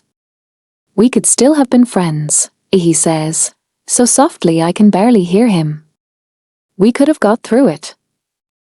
He barely makes it through that last mystifying sentence before his eyelids droop again, and I'm pretty sure he's out for the count. I carefully edge myself back off the bed and creep towards the door. As my hand is on the handle, he speaks again, making me jump. Did you sleep with him last night? I pause. No, I reply finally. There's no response to that. So I leave the room. 2016. I lie awake for a long time after I return to my own room, trying to make sense of Ryan's words. Why does he think we could still have been friends after prom, after what had happened? Okay, so maybe ghosting him hadn't been the right decision, but I did what I needed to do at the time to protect my heart. I can't help but wonder too why he had gotten so drunk. Based on the last words he spoke, I'm forced to consider that maybe it was because he thought me and Angus had gotten together. But given he hasn't shown the slightest glimmer of romantic interest in me since I arrived here, I find it hard to believe that he could possibly have been jealous. Eventually I drift off into an uneasy, unsettled, thankfully dreamless sleep, but I'm wide awake long before my alarm even thinks about making itself heard. When I leave my room, I pause briefly outside Ryan's, but I can't hear any noise. I'm going to assume he's still alive though, although I suspect he'll be so hungover today that he may wish he was dead. I hear Ryan was in a bit of a state last night, is the first thing Alice says when she arrives. I blink at her in disbelief. How do you even know that? You've literally just walked in the door. I'm psychic, as she explains, deadpan. Then giggles. Just kidding. My wee brother was in the pub, that's the only reason I already know. I had to put him to bed. He couldn't even get his door unlocked, I tell her, struggling to keep my voice casual. She raises her eyebrows at that, but parses no comment. I've witnessed him drunk before, but it sounds like he was a whole other level last night. I hope he's okay. She leaves it at that, thankfully. I don't want to have to go into any further details about what was said in his room. Today we're expecting a coachload of folk for an overnight stay before they head further north, so we focus on making sure the preparations for that are all set up, and before I know it, it's midday. One of the many things I like about this job is that no 2 days are the same. It's quiet now as no one can check in until 3, and any guest here for the weekend has already left, so I offer to treat Alice to a leaving lunch in the bar. How are you feeling about finishing up? I ask her as we wait for our meals to show up. She shrugs. It just feels a bit surreal, I guess. Like this is the longest time I've had off from working since I left uni, so that makes me excited. But then I remember that in just a couple of weeks I'll be knee-deep in shitty nappies and probably wishing I was dealing with a moany guest here instead. You paint a beautiful picture, EITs, and she laughs. Then she glances behind me at the door and her smile widens before she raises her voice. Don't look now, I own her, but Clark Kent has just turned up, and he's clearly a hungover wreck. Or, give me a break, Alice, Orion says tiredly, dropping into a chair between us. He's dressed very casually in a black t-shirt, faded jeans, and a hooded zip-up top. I fell asleep in my contacts. He pushes the dark grey frames he's wearing higher on his nose, a self-conscious blush staining his cheeks. That's the only colour in his face at the moment as he's otherwise pale as a ghost. Ouch, Alice says sympathetically. Did you wake up thinking you suddenly had perfect eyesight? That's happened to me a few times. Always gutting when you realise it's not true. Yeah. For about 5 seconds before I realized my eyes were virtually stuck together, he replies dryly. He groans and places a hand on his forehead, triggering recollections of the previous night for me. My head is killing me. I did try to remind you about your contacts, I say lightly, and his gaze suddenly sharpens as he looks at me. So you did, he mutters. He looks away, but the color on his face darkens. He drags a hand across his beard. I wasn't sure if I had imagined you being there. I wonder how much he actually remembers. It's clear that last night's alcohol acted as a form of truth serum for him, temporarily removing the filter he seems to have acquired around me. I don't think he'll like the fact he lowered his guard so much. Have you spewed? Alice asks him. He shakes his head. It seems inevitable, though. He does look like he's still on the verge of being sick. Sometimes it helps, I say. But the process isn't nice. True. Ryan stands. I'm going to go see if I can talk someone in the kitchen into making me a roll and sausage. Figure it'll either kill me or cure me. He wanders away and I try not to look at his arse again, aware that Alice is watching my every move. After a few minutes she excuses herself to pop to the loo, and I'm left alone with my confusing thoughts again. I own her. I snap to attention. Ryan's standing beside me, holding a roll and sausage wrapped in a napkin in one hand. Seems he managed to charm himself a late breakfast after all. I meet his eyes. How can he be so visibly hungover and yet still look this good? He clears his throat, adorably awkward. Listen, I don't really remember what I said last night, so I'm really sorry if I said anything that offended you or was inappropriate. I'm hoping my smile is reassuring enough as he seems worried. You didn't. I talk a lot of crap when I'm pissed, he adds wryly. Which is one of the many reasons why I try not to end up in a state like that. Honestly, you were fine. He actually, finally, smiles at me then. It's not a full-blown Ryan 1.0 grin, admittedly, but it's the best attempt at one I've witnessed since we were reunited. Phew, he says, blowing out a puff of air as he starts to walk away. But he's barely taken 2 or 3 steps when he hesitates and turns back. And just, thanks. For last night. For everything. There's a flicker of something in his expression, like he's trying to tell me something without having to actually say the words out loud. And, as he leaves the bar, there's no doubt in my mind that he does remember our entire conversation. 1999.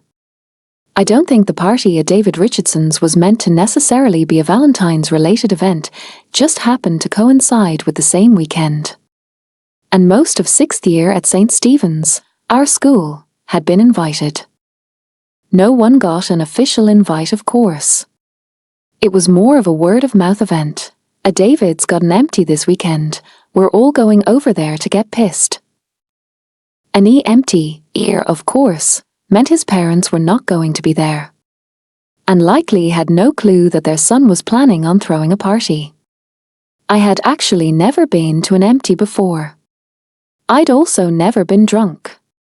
Or kissed anyone. I was 17 years old, only a few months off 18 in fact, and I was starting to feel a bit boring. I really needed to get a life before I started uni in the autumn. You are going tonight, right? Ryan checked, shooting me a sidelong glance.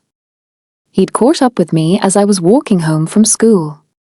He must have had to run a bit as his cheeks were flushed and his tie askew. I was mildly flattered at the effort. I think so. Just need to get around my folks, I replied. My parents were pretty protective. I didn't think they'd approve of me going to an unsupervised party. So I told them I was going to Lily's to watch Friday night TV and eat pizza. Her parents were going to some sort of tribute night, so hopefully wouldn't realize we were missing in action. Hope you make it. Ryan smiled and my heart skipped a beat. What I wouldn't give for him to be my first kiss. We got ready at Lily's, singing along to the latest Now. That's what I call music album, while trying to decide what to wear. I found myself enviously looking at my friends' bodies, not for the first time. Claire and Lily both were so much thinner than me, and I coveted the figures that realistically I knew I couldn't have. I had always had bigger hips and thighs and, as I mentioned previously, my boobs had came in early and pretty big. I had curves where they didn't. One time, in first year of high school, a mean boy had called me a fat bitch, and it still stung to think about, although deep down I knew he was just being an asshole and hitting me where he suspected it might hurt. My tummy was gurgling pleadingly while Lily straightened my hair. Although I didn't really have a hang-up about my weight, I did sometimes end up skipping a meal or two before an event or party in the hope it would miraculously make me super svelte. This was one of those days. I hadn't eaten since my Rice Crisp pies at breakfast time. Claire passed me a bottle of Bacardi Breezer. She had talked her older brother into buying us some booze since we were still underage and not confident we could pull off looking 18 in an off-license. I think she'd had to pay him a tenner for his services, but it was worth it for the delicious liquid courage. This party was definitely going to put me way out of my comfort zone, and I had to be prepared. It's just a little crush, a Lily sang along with Jennifer Page, taking a swig of her drink. Unlike your massive crush on Ryan, as she segued, meeting my eyes in the mirror as she picked the straighteners up again. Come on, just admit you're crazy about him. We're just friends, I protested, but I could see my ruddy cheeks were giving me away. You definitely want to be more than that though. Lily pointed the hairbrush at me accusingly. And who could blame you? He's so cute. And he's actually nice.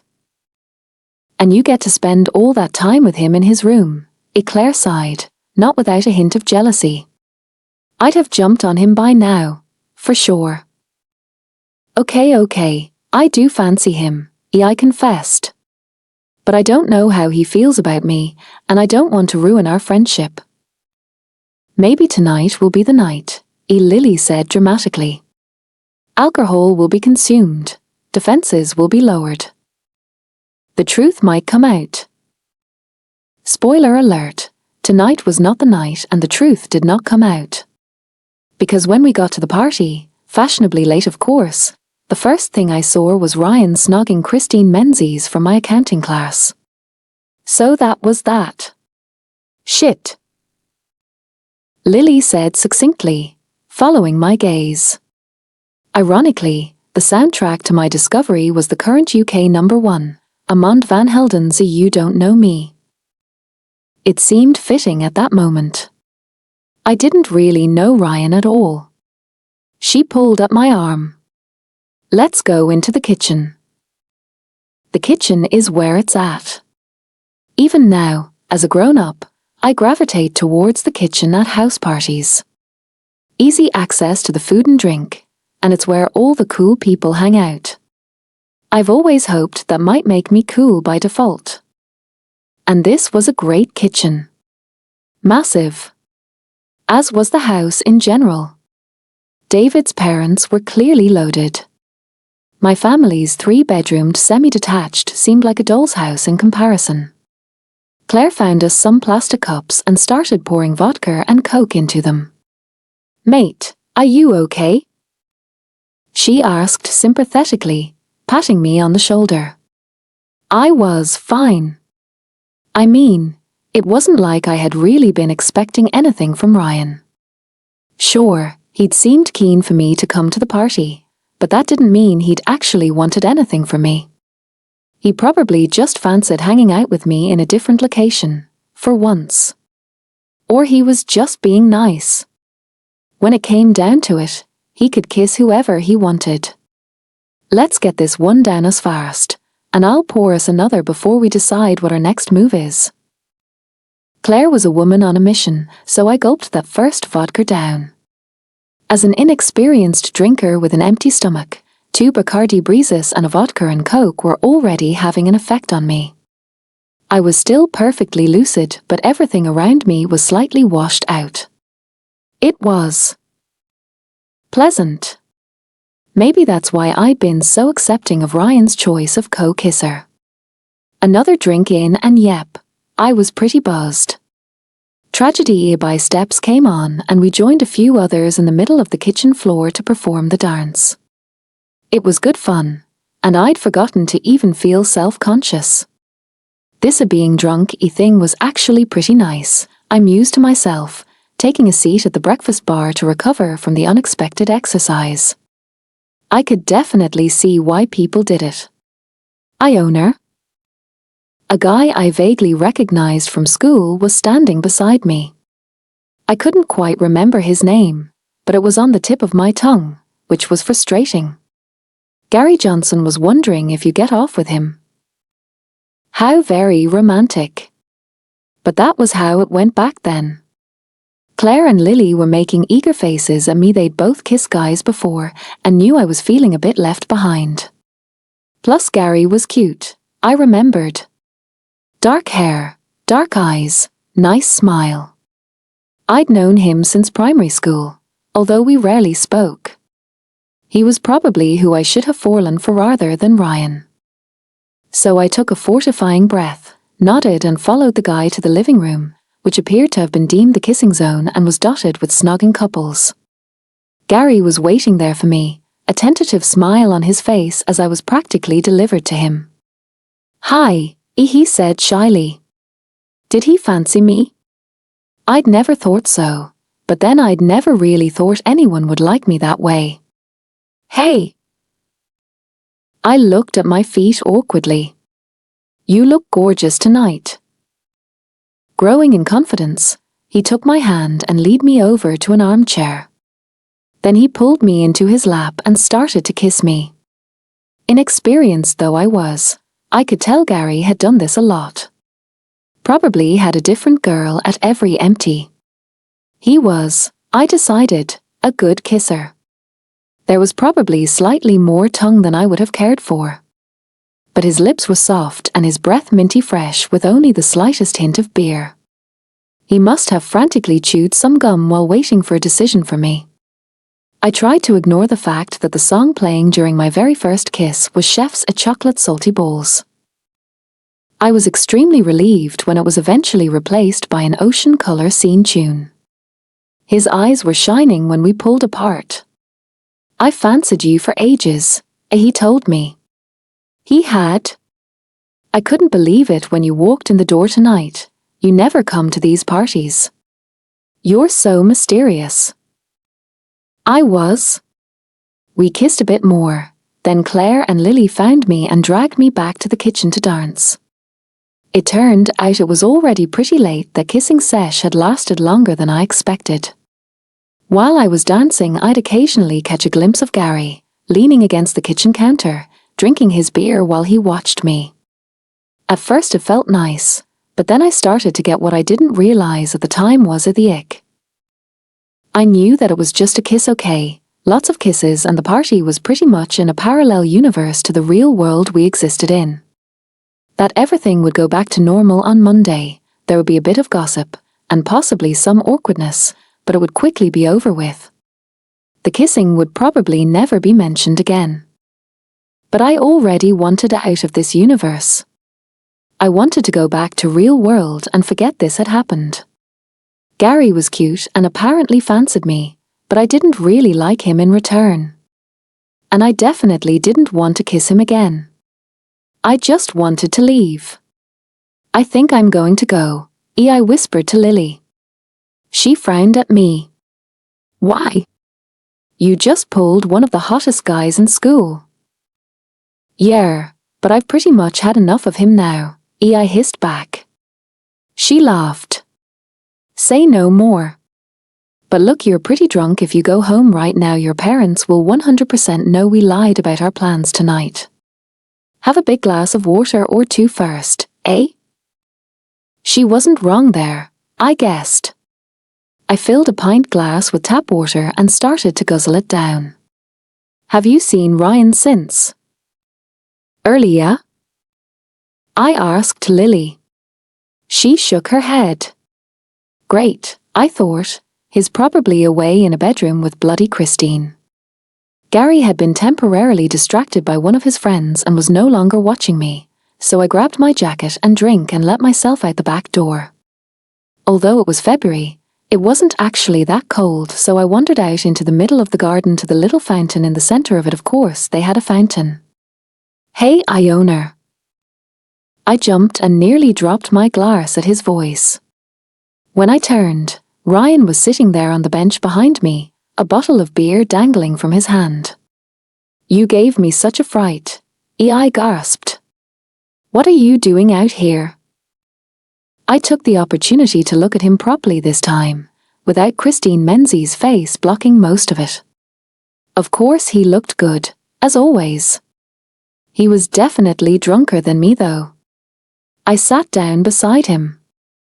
Taking a breather, he replied after a brief hesitation. I noticed he was avoiding my eyes. So, you and Johnson, eh? He laughed, but it sounded forced. I had to get it out of the way eventually, I guess, I said lightly. That got his attention. He whipped around to face me, his eyes slicing through mine like bright blue lasers. What do you mean? I felt my blush returning. It was my first kiss, I admitted. You're kidding. He exclaimed. You mean? Oh God. He seemed to be having a conversation with himself rather than me, running a hand over his chin and closing his eyes briefly as if in pain. Oh Christ, please don't tell Gary that. I said. I think I did a half-decent job of pretending I knew what I was doing. It looked like you did. So he'd actually saw us kissing. Don't worry, your secret is safe with me. A sudden realization hit me. Oh shit. Gary's in my reg class. I'm going to have to see him every day. I'd forgotten that part. And he said he really fancies me. If he wasn't just spinning me a line, that's going to get so awkward. It wasn't a line, Orion said softly. He fancies you. Everyone, I mean, they all do. I glanced up at him sharply, but he was looking away again, shaking his head.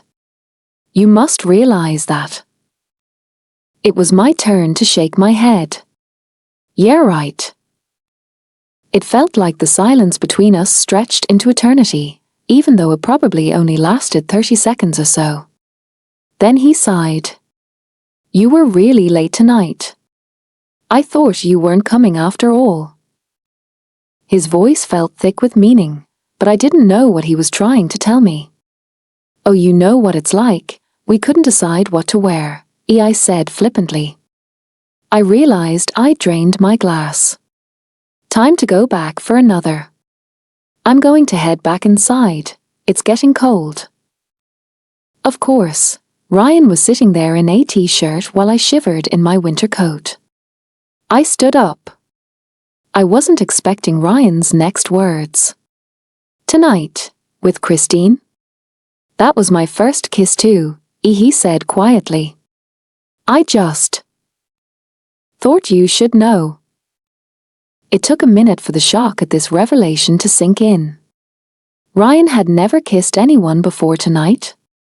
Surely that couldn't be the case? Before my brain could process this fully, more questions formed. Deeper, more confusing questions. Was he telling me what I thought he might actually be telling me? That he'd wanted his first kiss to be with me?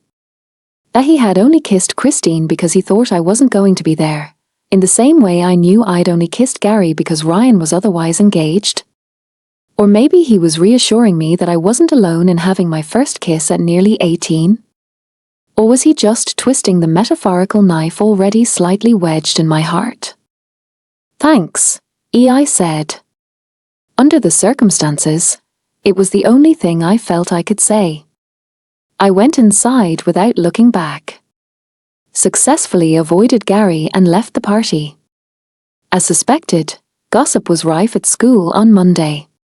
Gary actually did try to ask me out actually. He got one of his friends to ask on his behalf, of course, but I kindly turned him down. I don't think he took it too badly, and I did occasionally spot him eyeing me up over the remainder of the year, so I guess he actually did fancy me after all.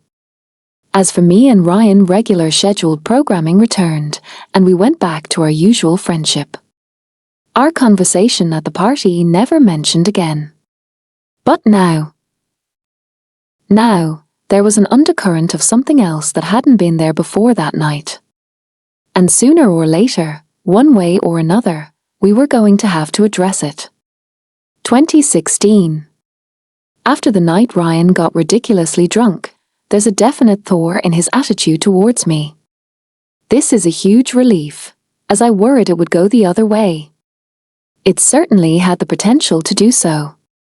At first, I wouldn't say that he goes out of his way to speak to me or interact with me, it would be more when necessity, i.e. the job, requires it. But the frostiness that had lingered the first week is gradually melting, much like the snow on the mountains surrounding us as spring starts to descend. He is warming to me again and, despite everything that had went on between us, that's all I'm looking for. I want the old Ryan back. Actually, no. I don't want the boy version back anymore. I'm longing for Ryan 4.0, the gorgeous man who actually means it when he smiles at me. And Ryan 4.0, I believe, is starting to emerge from Ryan 3.0's guarded cocoon. As the days turn into weeks, and the weeks begin to parse, I'd almost say he actually starts to seek me out. It's always still work-related, of course, but he'll appear where I am in much the same way he used to avoid doing so. I find myself cataloguing the interactions in my head, the way I used to do in my diary. 90216, he actually laughs at a stupid joke I make. I mean, he says that that's literally the worst joke I've ever heard, I own her, or immediately afterwards. But he still laughs. 110216, I catch him watching me while I'm helping out in the bar. He blushes and glances away, just like he used to do at school. But after a second he looks back at me, and the shy smile on his face is like being handed a massive bar of Galaxy chocolate after a week on a juice fast. I grasp onto that smile like a lifeline. 12/02/2016, what I'll call the kitchen incident. Oh good lord. Will I go into a bit more detail than that? Of course I will. Whether you want me to or not. Ironically, this is Valentine's Day weekend. When I check my diary later, I realize it was 17 years ago exactly that I attended that party and had my first kiss with Gary, not Ryan. These sort of coincidences never fail to amaze me. Valentine's weekend is, naturally, a big weekend for the hotel, with lots of couples wanting to escape for a romantic stay. How very cliché, I'd rather go away a different weekend where the room prices are cheaper, and I don't have to eat off a limited Valentine's Day menu that costs 3 times more money. But that's just me. Cynic, remember? And I've never been a fan of Valentine's Day anyway. In fact, I was once dumped on Valentine's Day. Right after the guy had just rolled off me in bed. Yep. There's so much you don't know about me. Anyway, because it's a big weekend and the hotel is at full capacity, Ryan and I have agreed between us to both work the whole weekend and stagger our shifts so we're covering longer days than usual. I'm doing the early shift and he's on late shift, finishing at 10. And we'll be on call anyway if required outside of our shifts, as we won't be leaving the hotel site. You'd think there wouldn't be much in the way of emergencies in hotels on V-Day, that folk would be too loved up to cause any bother. That's not the case though. Once I worked in a hotel where the wife broke her arm because she had rubbed too much essential oil onto the husband during a pre-sex massage and then slipped right off him onto the floor when they started to actually do the deed. I've heard so many similar tales too from other folk I've worked with over the years. Lost the key to the handcuffs. Got something stuck somewhere they shouldn't. Some couples go nuts on Valentine's Day, especially when they're let loose in a hotel room unsupervised. It's like their equivalent of the full moon, I guess. Shit, I've done it again, haven't I? I'm meant to be explaining the kitchen incident. Sorry about that. Here goes. So after a long day on the Friday, I do pretty much my usual post-work routine, apart from the gym because I'm knackered. Bath, PJs on, throw together a stir-fry, consider a glass of wine and decide I don't want to risk being a mess tomorrow. Back in my room, I decide to apply a face mask. My favorite are the peel-off type. I find it ridiculously fun to peel things off my skin.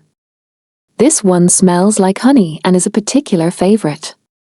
I pour myself a glass of tonic water in lieu of the wine I'd prefer and prop my laptop on my knees to catch up on some Netflix, but the day has caught up with me and I drift off to sleep, only jolting awake 2 hours later. My stomach protesting that it's still hungry is what actually wakes me. I clearly didn't make a big enough portion for dinner. Crisps, I say out loud. I'm pretty sure I have a big bag of Doritos in my cupboard, the chili heatwave ones. My tummy growls louder at this word, much like a dog reacting to the word a walk is. I head to the kitchen, noticing my face feels a bit tight but not really thinking much of it. My brain is consumed with crisps. And dip. And maybe actually I should have a wine. I dig the crisps out of the back of my cupboard just as the kitchen door swings open. It's Ryan, who clearly has just finished his shift and looks as tired as I feel. You done? I ask sympathetically. Any notable incidents? It's sort of hard to move my mouth. He shakes his head. Thank God, he mutters. Then he does a double take. In the nicest possible way, I own her, he says slowly. What the fuck is going on with your face right now? My free hand flies to my face. Oh holy crap, I forgot about my face mask. I'm very aware of how this must look to Ryan. I'll be very shiny and slightly yellow right now, with a few cracks from my attempt at speaking. The mask will have set a long time ago. I'm sure my face flushing in embarrassment underneath will not enhance the overall look in any way. He walks closer to me, his smile confused as he examines my face. You look a bit like you're made of plastic, he chuckles. It's a peel-off mask, I explain. It's my favorite beauty treatment. Why? His eyes have brightened and he seems genuinely curious, so I find my mortification fading.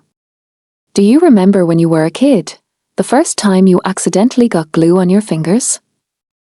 He nods. How much fun was it to peel it off when it dried?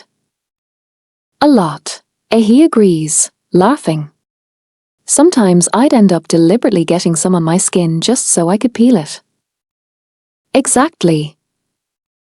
He gets it. Well, a peel-off face mask reminds me of that. It's actually kind of therapeutic. Here. I don't know what possesses me to do it, but I grab his hand and bring it up to my face, to the edge of my jawline. Give it a go. What the hell am I doing? His eyes widen in shock, and my skin tingles at his touch, but I can't really back out of it now. We both freeze like that for a moment. Just find an edge, grab it and start pulling, I eventually instruct him, trying to stop my voice from shaking. Ryan laughs again, slightly nervously this time. Okay. His fingers fumble over my skin until he catches a corner of the mask, and then he gently starts to pull. Tell me if I'm hurting you, he says quietly. And suddenly it's all too much. The room no longer feels big enough for the two of us. The walls are closing in and it's hard to breathe. You're not.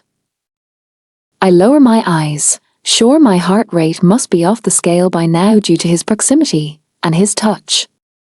I don't want to rip your skin off, he continues, his voice husky as he carefully removes another section of mask from my skin.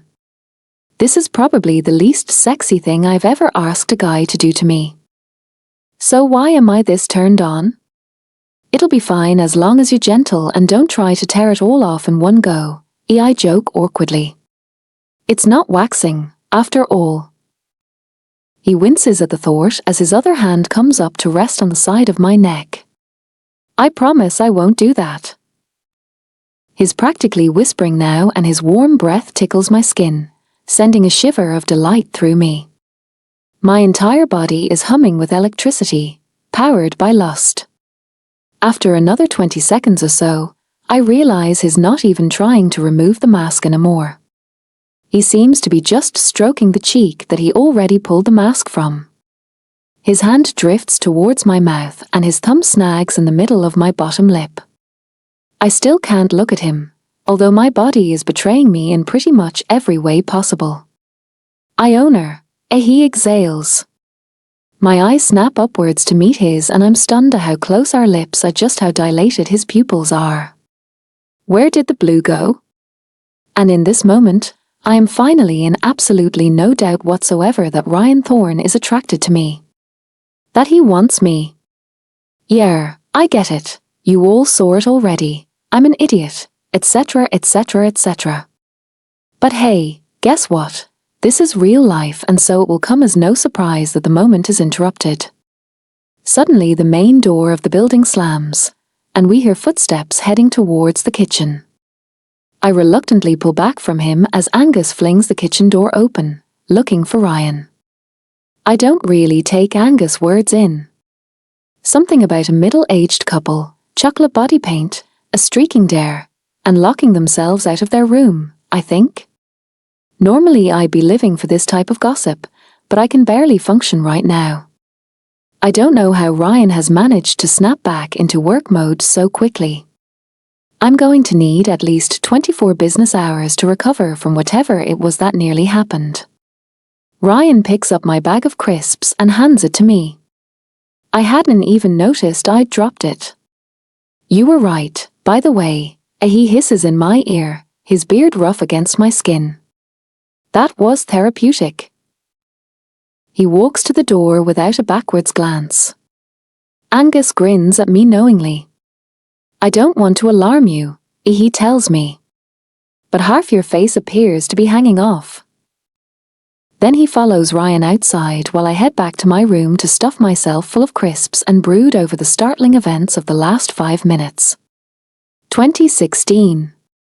One of the reasons I don't mind working the long hours Valentine's weekend entails is because, on Monday, the hotel is going to be closing for a few days.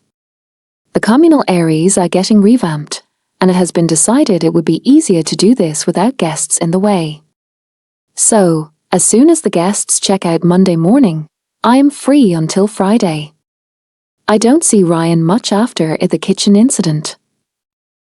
If part of me had been hoping he might knock on my door after he was back from sorting the body paint streaking couple crisis on Friday night, that part of me was to be sadly disappointed.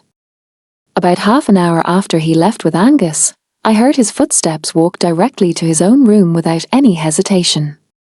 It was probably for the best. For the rest of the weekend, we work our different shifts and are rarely in the same place when our hours overlap. I'm pretty much always aware of where he is, though. My Ryan radar is now fully enabled.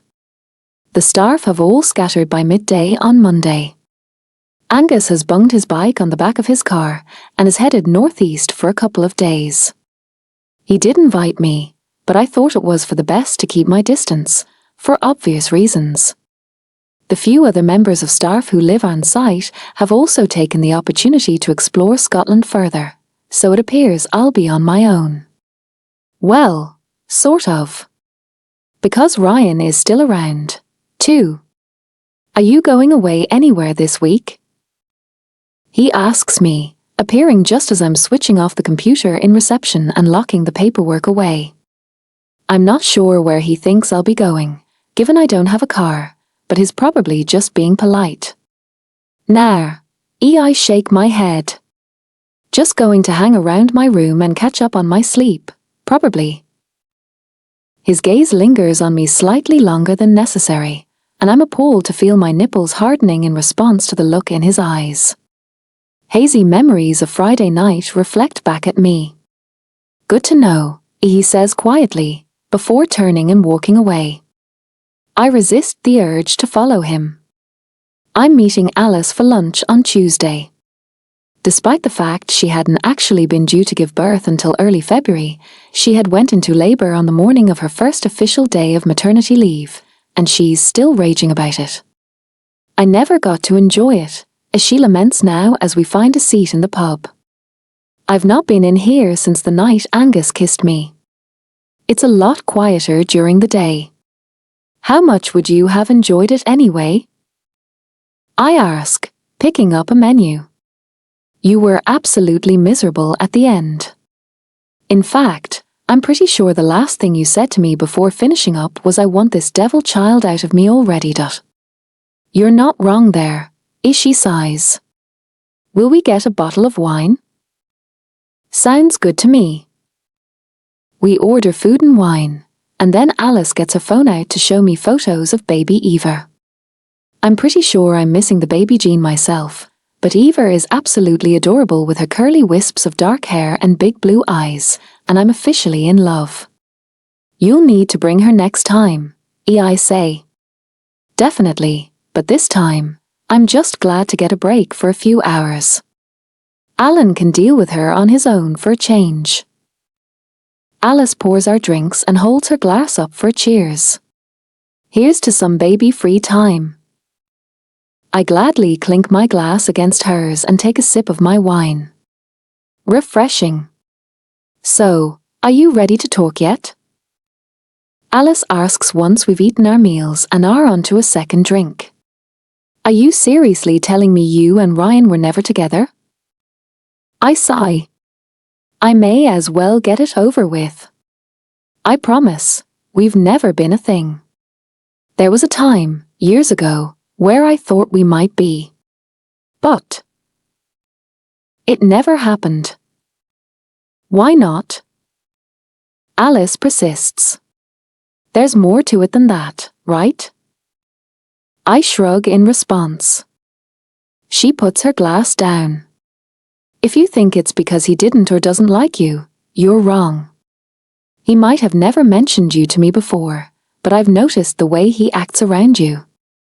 It's obvious to me that he has feelings for you." Apparently, those words turn on some sort of tap in my brain because suddenly, it all comes flooding out. The pen meet cute, him moving in across the road, the party, the prom. Alice frowns when I get to that part. "That really doesn't sound like something Ryan would do," as she says. "I mean, I know it was years ago, but I just don't think he's ever been that type of guy." I nod. "I know what you mean, and I thought so too. But I don't know what else I was meant to think. Basically, I felt like it was all confirmed for me when I went to find him, and he was actually kissing her. So if that was true, then the rest must have been too." I push the dessert menu away. The idea of sticky toffee pudding is no longer exciting me. In fact, my appetite has completely vanished. I inhale deeply, contracting my stomach muscles as hard as I can, then realize what I'm doing and immediately relax them again. Wouldn't it have been better to just talk to him about it that night? Was choosing to just no longer be part of his life really the wisest decision? Alice pushes me. "Hindsight's 2020, right? I was 18 and silly. I thought he'd broken my heart. I needed to go away and lick my wounds and get over him." I shrug again. "But you didn't get over him. Did you?" Alice is way too perceptive. It's really fucking annoying. But she's absolutely right, too. I didn't get over Ryan. Deep down, I don't think I've ever really even wanted to. I've held onto my teenage crush and my resentment all these years, practically wearing it like a badge of honor. I've wallowed in the misery of that unrequited love. And I've genuinely, in all that time, never met a guy I've liked anywhere near as much as I liked Ryan Thorne. Which is probably why all my relationships have went tits up, usually in the space of a few months. "Better batten down the hatches," Alice warns as we step outside, staring up at the ominously dark sky. I look questioningly at her. "There's a storm due tonight." I shudder. I hate storms. "Best get yourself mentally prepared then," she says with a laugh, patting me on the arm. "It's probably going to get pretty bad." That doesn't help. I walk as quickly as possible back to the Thorn Inn, but the rain has already started and the wind whipping my hair around before I even make it to my accommodation. I close the main door behind me with relief and head to the kitchen for junk food supplies. If I'm going to potentially be huddling under the covers all night, I need to be ready and armed. When I said I hate storms, I don't mean it lightly. I am petrified of thunder and lightning, particularly at night time. I am also convinced that I will be struck by lightning at least once in my lifetime. It's been a genuine, possibly irrational, concern for me since I've been a kid. My mum has told me that when I was a very young child, barely old enough to walk, I'd got scared when I heard my first clap of thunder, and went running to find her, but I'd slipped and fell down the stairs. Luckily, I'd been unhurt, the way you tend to be when a kid, but I guess that's the origins of my fear. I'm not a fan of thunder and lightning anyway, but it also must trigger the memory of me feeling helpless as I tumbled down the stairs, and that makes it all the more traumatic for me.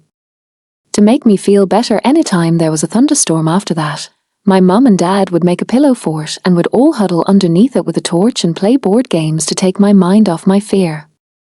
I miss those days. As I walk back to my room with my handfuls of crisps and sweets, I can't help but glance up the corridor towards Ryan's door. I wonder if he's in. If he wants company. If he'd like to partake in some dirty times. No, Iona, don't go there. I shake my head at my own pervy thoughts and put my pajamas on in my own room. Now, if you thought cats with cocktails made for cool PJs, then prepare yourself for dogs playing percussion instruments. Honestly, I have the sexiest nightwear. I smile wryly at a Dalmatian waving a tambourine around before I pull my fluffy dressing gown tightly around me. It's only 4 p.m., but I want to be as cozy as possible. I'm snuggled up in bed, a glass of wine in one hand, and a Kinder Bueno bar in the other, watching a terrible film on the telly when the lightning first flashes. I don't really see it, it's more of a sense as I have the curtains closed. But the rumble of thunder that follows 5 seconds or so later confirms the lightning's existence, and chills my blood. Clutching my wine glass tighter, I retreat completely under the covers. And about half a minute later, the power cuts out. Everything goes black and silent. Apart from the lashing of the rain and the eerie howling of the wind, of course. Fuck. This is my worst nightmare coming true. Alone in the dark in the middle of nowhere in an electrical storm. I'm like a character in a horror film. And I'm not even the Neve Campbell of the film. I'm Drew Barrymore just waiting to be picked off by the killer. I whimper into my glass, picturing a fork of lightning directly above me, poised to strike. But then, out of nowhere, there's a knock at my door. And, let's face it, there's only one person that can really be on the other side of it. Well, unless it's a killer in a screamer mask, of course. 1999. Prom was still weeks away, but folk at school were already buzzing about it. What you've got to understand here is prom night was a relatively new concept for us, the type of event we'd only really witnessed on American TV programs or that I'd read about in my romance novels. It had only been in the last few years my school had caught on and starting throwing one for the graduating 6th-year pupils. I wasn't sure if I could be bothered going. I didn't really understand the hype. Even though I loved reading about proms, I wasn't sure I actually wanted to take part in one. I knew it was never going to be as glamorous as the fictional ones I'd grown up on, for a start. And I didn't particularly want to get caught up in the minefield of who is going with who. Because, let's face it, there was only one person I'd want to go with, and if he went with someone else, there's no way I'd want to see that. So do you think you're going to go to prom? That same person asked me a few weeks later, his tone offhand. We were studying in Ryan's room, and the evening sunshine was pouring through his window, bathing him in flattering golden light. It made his eyes flare luminous blue and brought out the light freckles sprinkled across the bridge of his nose, and I don't think he'd ever looked more irresistible to me. I hesitated. I'm not sure. Has anyone asked you to go with them? He was looking down at his jotter now, but I could see his teeth worrying away at his bottom lip. I couldn't help but feel like the casual tone was forced, and he actually cared about the answer. That extra line of tension undercutting our friendship since the Valentine's party seemed to be fizzing louder than usual in his room that night. For over 3 months now we'd both been ignoring it. Or maybe I was merely imagining its presence in the first place. But I didn't think so. Especially while studying the tightness in his face as he awaited my response. No, I said finally. I watched as his expression visibly relaxed with that one syllable, confirming my suspicions. I'm starting to worry that Gary might be gearing up to ask me though, I added, only half joking. I'm not sure how I'll turn him down if he does. Ryan swallowed, then he looked up at me with a tentative smile on his face. How about you just tell him you're going with me? He said, as if he'd just had a light bulb moment. Why don't we go together? Oh, my heart. You want to go to prom with me? I asked, trying to hide my delight. His small smile morphed into a massive grin. Of course. He said, as if it was obvious. Shall we? I nodded, my own mouth curling upwards. Let's do it. Great. He opened a textbook. Going with one of my best friends will make it so much more fun. Oh. Once again, It seemed I'd been friend-zoned. Although at least I had been put in more of her best friend zone, this time a promotion of sorts, I suppose. However, I knew I wasn't imagining that there was a vibe between us. Even later that same evening I caught him looking at me at least twice, and there was definitely what appeared to be longing in his eyes. At another point, we'd accidentally brushed hands as we both reached for a pencil and he'd nearly jumped out of his skin. To be fair, so did I. I still had hope. It turned out Ryan's timing couldn't have been better, as Gary chose the very next day to ask me to prom. I was able to turn him down without making a lame excuse, and with a clear conscience he wasn't a bad guy. After all, he just wasn't the guy I wanted.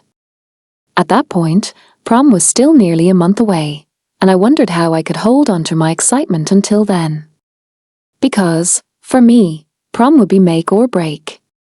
The point where I found out if Ryan and I were meant to be. On prom night, I vowed I would make a move. If he didn't feel the same way, then fine, I would be sad, obviously, but at least I would have put myself out there. And much like the Valentine's party that had existed in that other universe, slightly separate to the real world, if we addressed the subject of prom, then it should be easier to return to the real world and keep our friendship if my hopes were dashed. In retrospect, I realize my reasoning was pretty nonsensical. But at the time, it made absolute sense to me. It also meant I got to keep Ryan's friendship as long as possible without ruining it with pesky little things like a feelings. Because who was to say our friendship would last beyond 6th year anyway? He was going to Stirling Uni, and I was moving in with my cousin in the West End. It's only as I recall this that I realize the same could have been true had we decided to give an actual relationship a go. Like I said, my logic was not in fact logical. I was an 18-year-old romantic with my head stuck in impractical clouds. Don't you worry about me though. My rose-tinted view on life was not to last much longer.